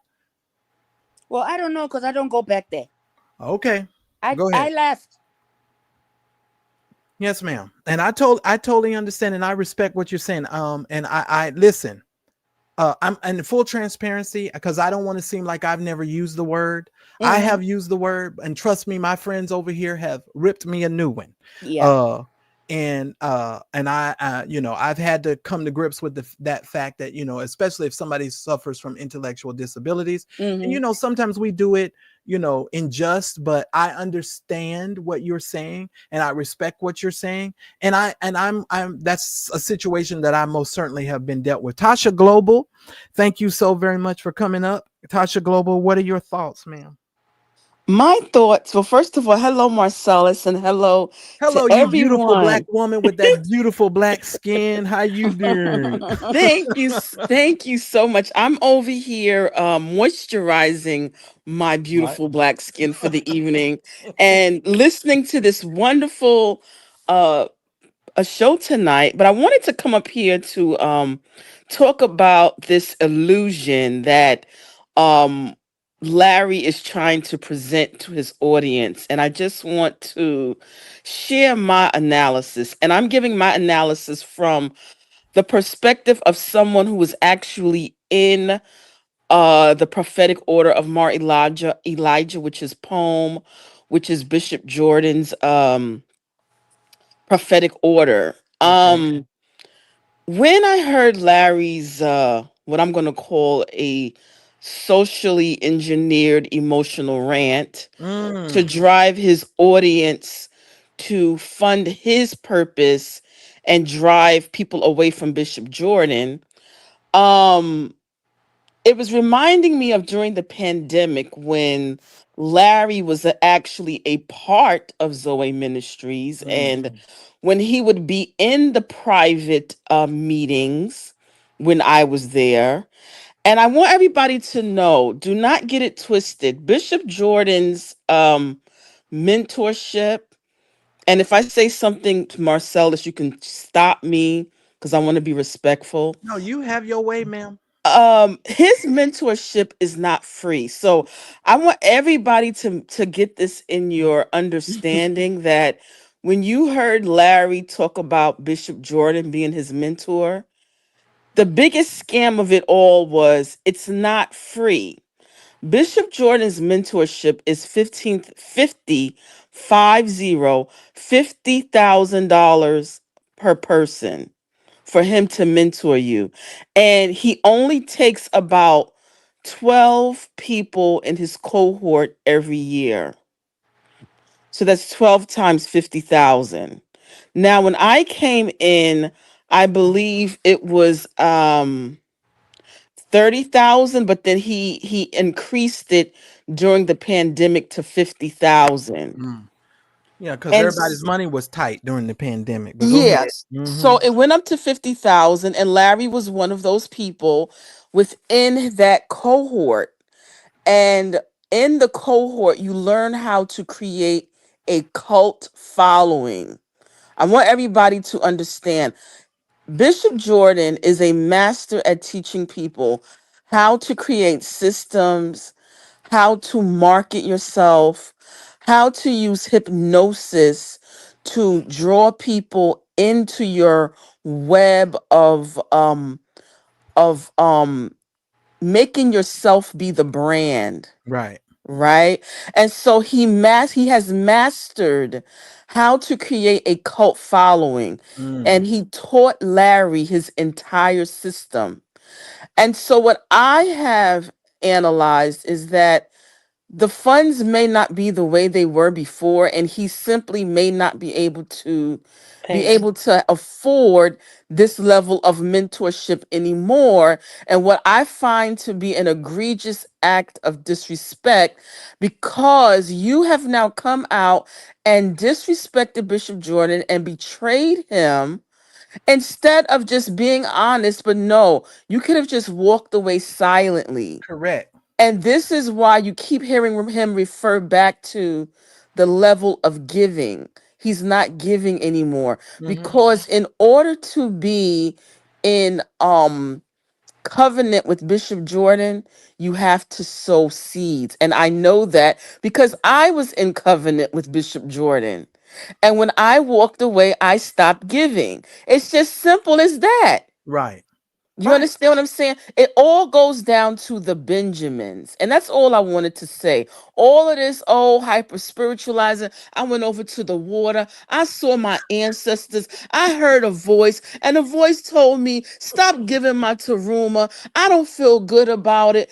The devil is a liar. The Right. pandemic is over. People are not giving like they used to. Correct. And you do not have the financial backing to be sowing a $50,000 seed to be mentored by America's great black false prophet whatever, Bishop Jordan.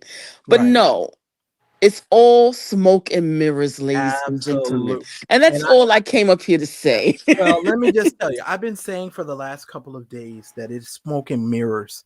And what's unfortunate is for people who are spiritual, who have invested themselves into their relationships with Larry Reid, the danger of this is now he is trying to turn the tide. And because I believe at some point in this thing, he told the people not to give to him anymore. And the danger of this is that you will have some people who will totally invest themselves in what Larry just said. Mm-hmm. And they will not see the emotional manipulation of what just transpired. That whole story about the water and all of that other stuff, all of that was to lead up to the point to tell you that in his mind, God told him. Now I want y'all to keep this in the mind. God told him to no longer give any more money to Bishop Bernard Jordan. And the reason why God said it, go back and listen to it. He said, because Bernard Jordan was manipulative. So you telling me that God, who knows all of us, according to the scripture, knows the hair on our head, spoke to you and told you that you needed to walk away from Bernard Jordan because he was manipulative and he did a civic duty and did what every other American citizen does should do when it comes time to vote, and they just cast a vote. He can vote for whomever he wants. I may not like it. I may not agree with it. I told St. James Tasha Global the other day, I said, listen, I have never been to the White House. And I understand that Donald Trump is a, I don't like some of the things that Donald Trump does. But if I get invited to the White House, I'm going to the White House. Because first of all, it's not necessarily has anything to do with the man that's in office at the present time. It has something to do with the people who built that house. It was people who look like you and me who built that house. And so anytime I get an opportunity to go, I don't care what administration is there, I'm going. I don't have to like you to sit at a table. And just understand something. If you invite Mad Church Disease to your house or to the White House, you invited a man, and a man has his own way of thinking and his own opinion. You may not necessarily agree with the man, but you need to understand, nonetheless, you've invited a man. And I don't need, just because I sit at your table or dine at your table, does not mean we're so into some sort of incestuous relationship where I have to agree with everything that you said.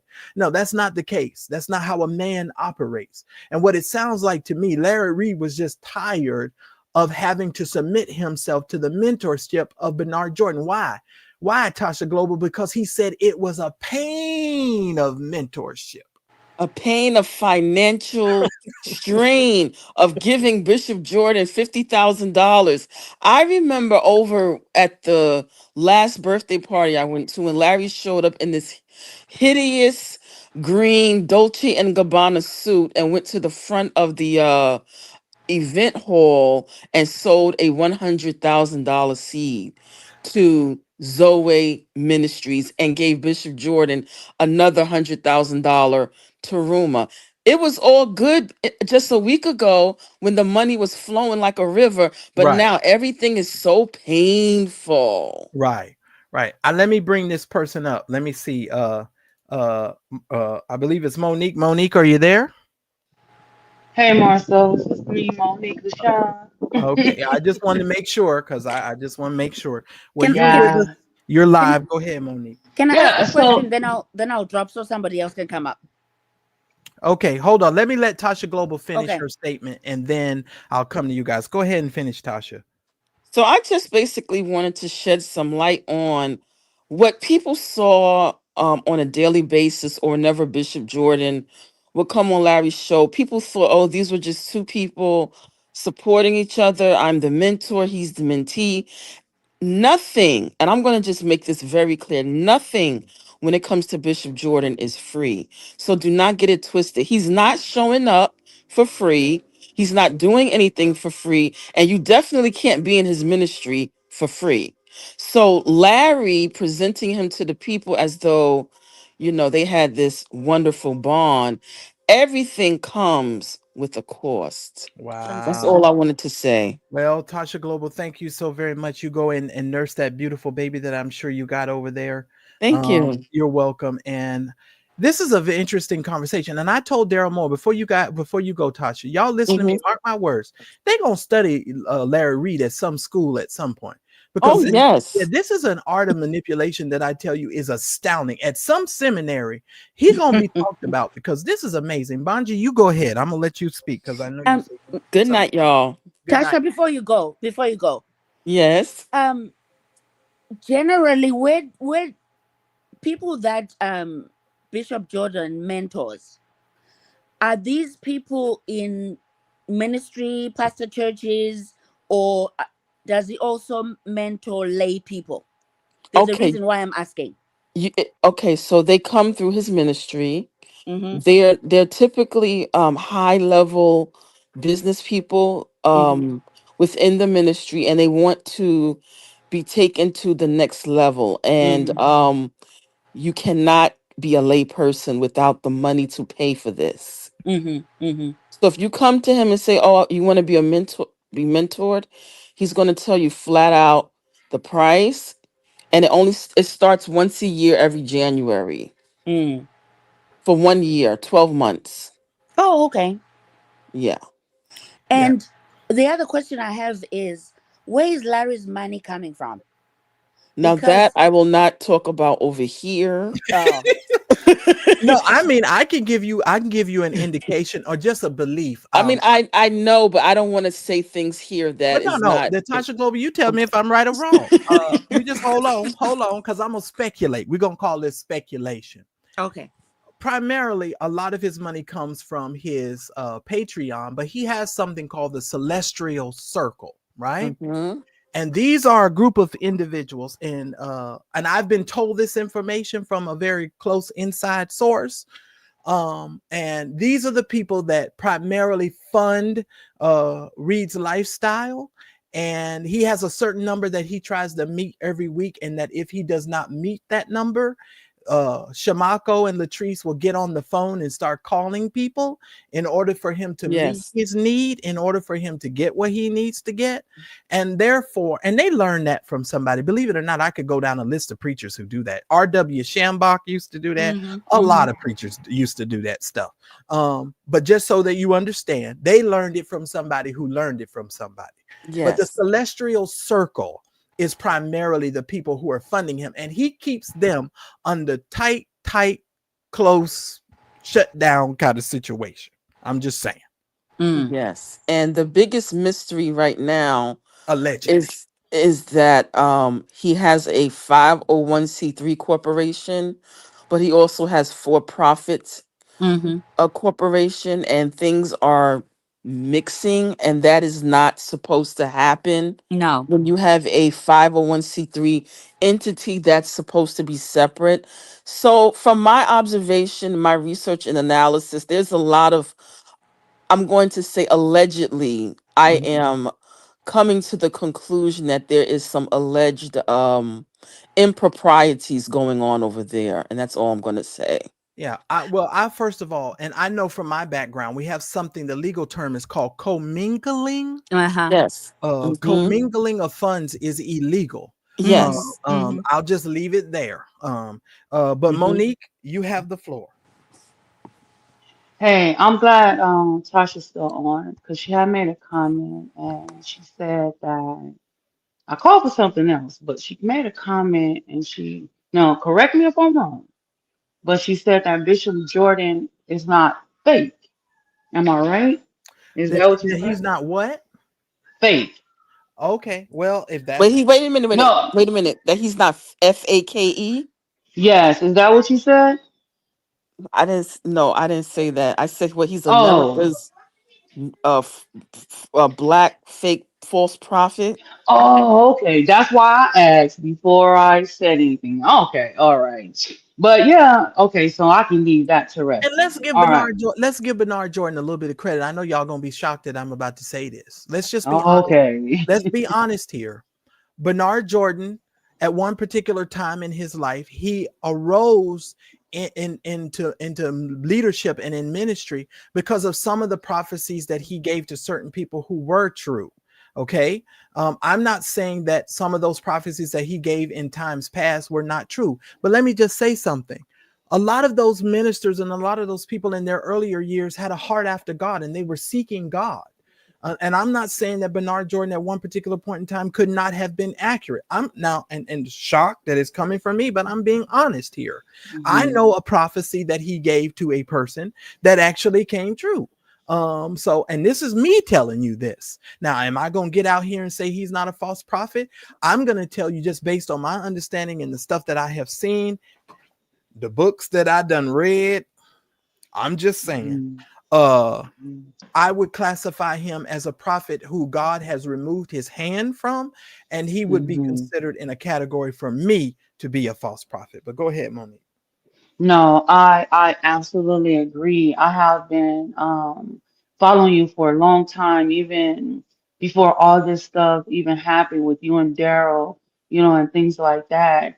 But my question is that kind of like, are we really surprised with Larry?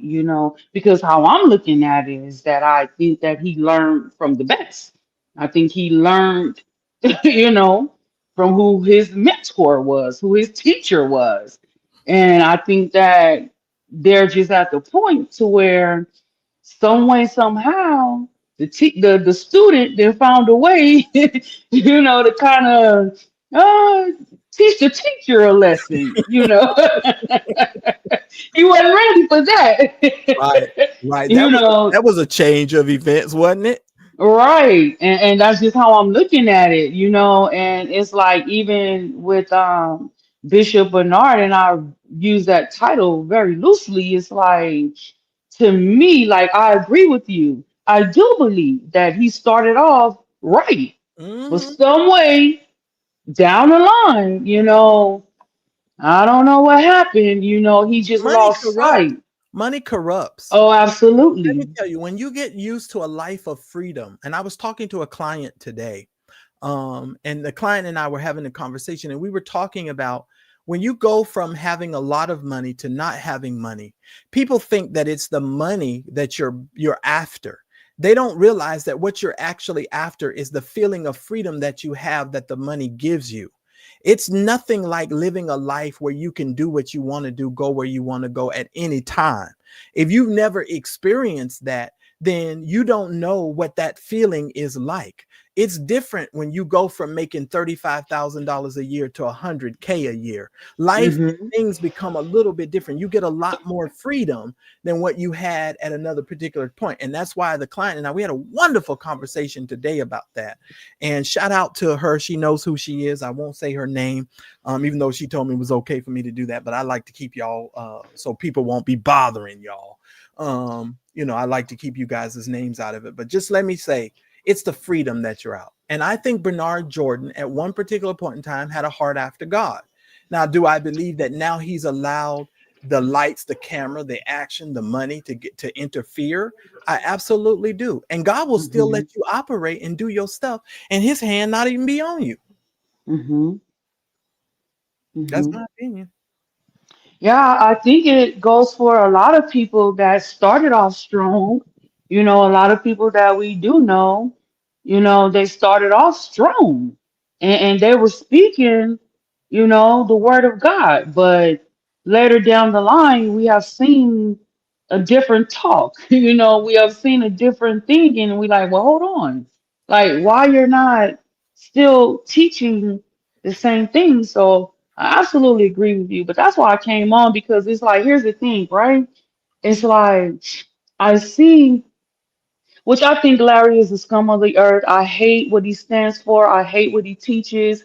I feel that he is the one that, the Bible is talking about when, he says that the false teachers will come, and things like that. I absolutely agree. But I think that Jordan has a lot to do with that also, because I Mm, feel that if he would have maintained the substance that he once had.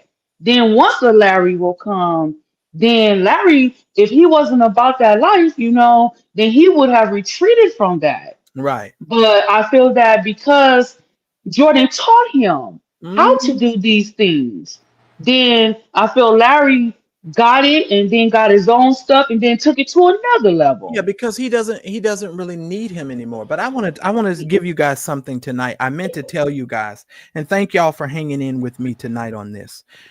The reason why I said the treachery of Larry Reid, I want to talk to you because you guys know I'm really big on language, right? The word betrayal or treachery means betrayal or trust, deceptive in action or nature. Now, this is my humble opinion. From all of the relationships that I've seen with Larry Reid and people he claims falling out with him, and he don't fall out with nobody, it is because of the deceptive and treacherous nature that Larry has. It is a disloyalty that comes from him because Larry demands loyalty from you, but he's loyal to no one.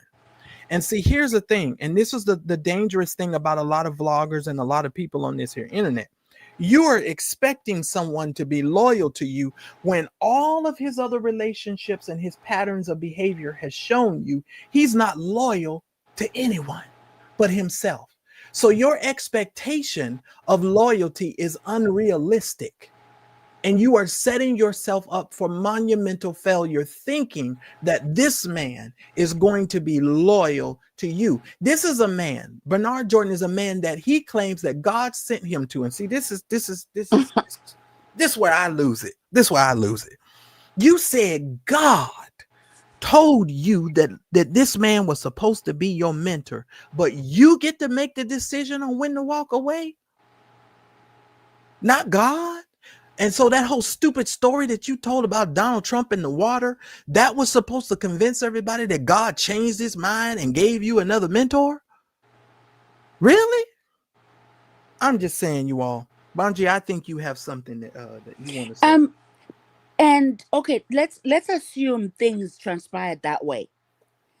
If your mentor and you're the mentee, if your mentor says, this is what I hear from God concerning you, whether personally or your ministry.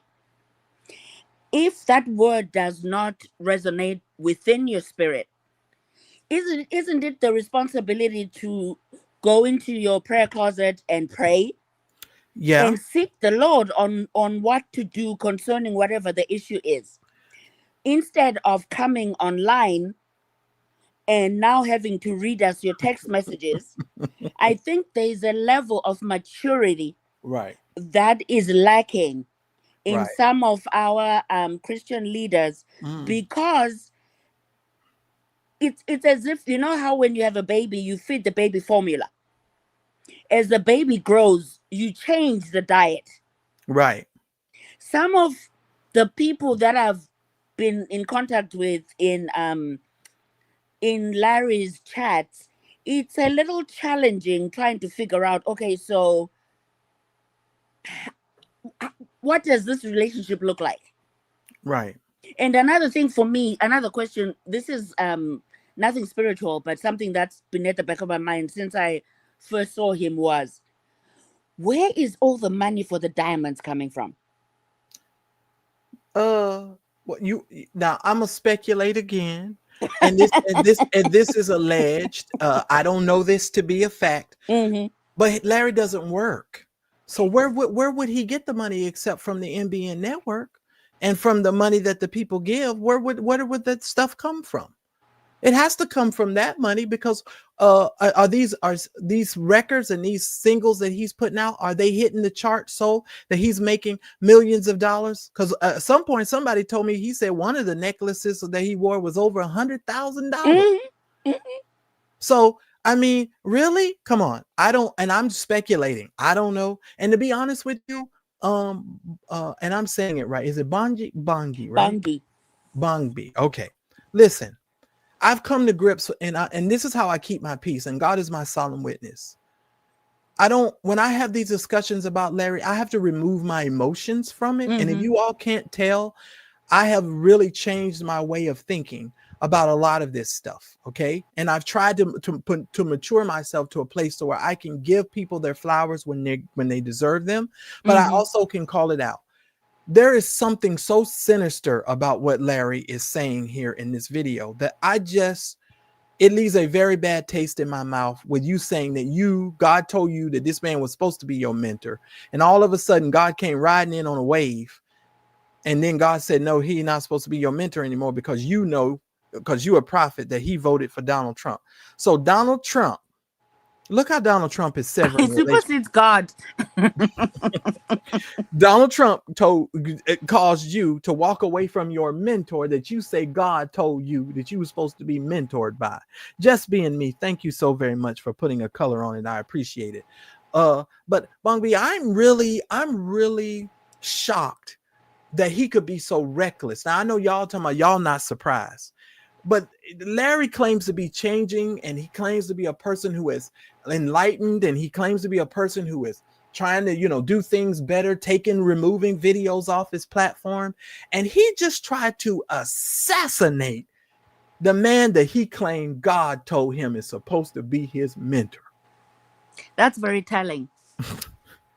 Very telling. So look, the question was, if Larry was doing, Bungie asked this question, right? And she's like, well, putting it in my own words, basically, if the bishop told him something, shouldn't he have went into the closet and prayed and did all that? But it's like, when the spirits are alike, you're not going to say, let's go in the closet and pray. You're going to say, yes, that's my kind of teaching. That's my kind of talking. Mm-hmm. But Monique, it's hard to go into a closet and pray to God when you're so busy talking to dead people. And I know y'all going to get mad at me for saying that, but I'm just going to keep it 100. Larry and these people is too busy talking to dead people to go have a conversation with God. Larry's talking to dead babies. He said the ancestors, and even in this video, he said the ancestors done come to him. He said another man came to him in the middle of handing another man a glass of water, talking to him about his automobile. So Larry done tapped over into this realm. And see, this is another thing about these portals and these realms that y'all get so fascinated with, that these people are always tapping into this stuff and thinking, oh, this is God. This got to be God. Well, listen to me, ladies and gentlemen. Could it be possible, just consider this. Could it be possible that the devil is playing mind games with you? Because you do know the fight to live a Christian life and a successful Christian life is in the mind. Did y'all know that? Mm-hmm. It's all the fight is up here. Mm-hmm. It really is. It's up here. These people are nuts. And I done told you there are 3 types of Christians: fruits, flakes, and nuts. And I mean that when I tell y'all that's the truth. But I'm saying for you all, my only thing is, and I know who this is, and I know he's calling late. Y'all listen to me. Only thing I can tell you is keep your eyes and your ears open, and don't be so susceptible to just listening to these stories and believing these stories. Bombi, I want to thank you and Monique for coming up. Let me tell you something. It is dangerous to continue to allow these people to do this stuff and get away with this stuff and not call this stuff out. It is a shame to let people speak and say your name in such a way, because even in history, there's some men in the Bible, Hophni, Phineas, and we keep calling them by their pagan names. We don't even know their real names because we allowed other people to define who they were. Mm-hmm. You understand what I'm saying? Mm-hmm. You running around here talking about Shadrach, Meshach, and Abednego, and that ain't what their names were, because we don't let these people define who they were. You're letting someone else define who you are in the sight of God by telling you following behind some old ancestral mess. And then that is just a mess. And if you want to tap into your culture as a Black individual, read some books, go speak to some people who have forged the way, for us in this country, because you going all the way back isn't necessarily going to help you necessarily in the future, but you living in your present moment and living what God has said and doing what God has said is most certainly going to help you reach your goals and do what you need to do. Ladies and gentlemen, it is what it is. You don't have to like it. You don't have to like me. You don't have to like what I say, but I want you to know this is the Mad Church Disease channel. Mad Church Disease, a channel that's all about current events, news, and Christian drama.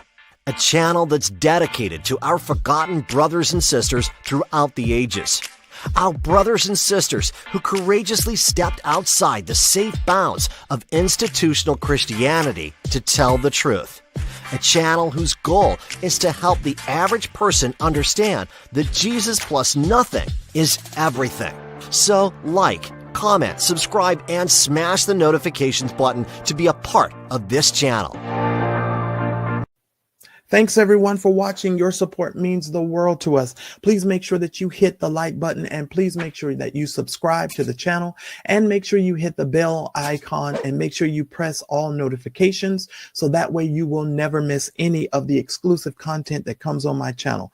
Make sure that you never miss a video. Now, I try to go live every day about 2:30 Pacific Standard Time, which is about 5:30 Eastern Standard Time, and then I come back at night at around 8:30 Pacific Standard Time, which is about 10:30 Eastern Standard, with some more exclusive content. So if you want more Mad Church Disease show content, we'd love for you to become a member, a revolutionary member of our channel. Please make sure that you hit the join button that's right next to the subscribe button or somewhere around here so that you guys can receive access to special community posts. You guys get all of the access to my community only lives, because we've got some sipping chats that we're going to be doing, and you guys will get exclusive content. So just make sure that you head on over to the channel page, click on the join button, and make sure that you do that. Thanks again for watching.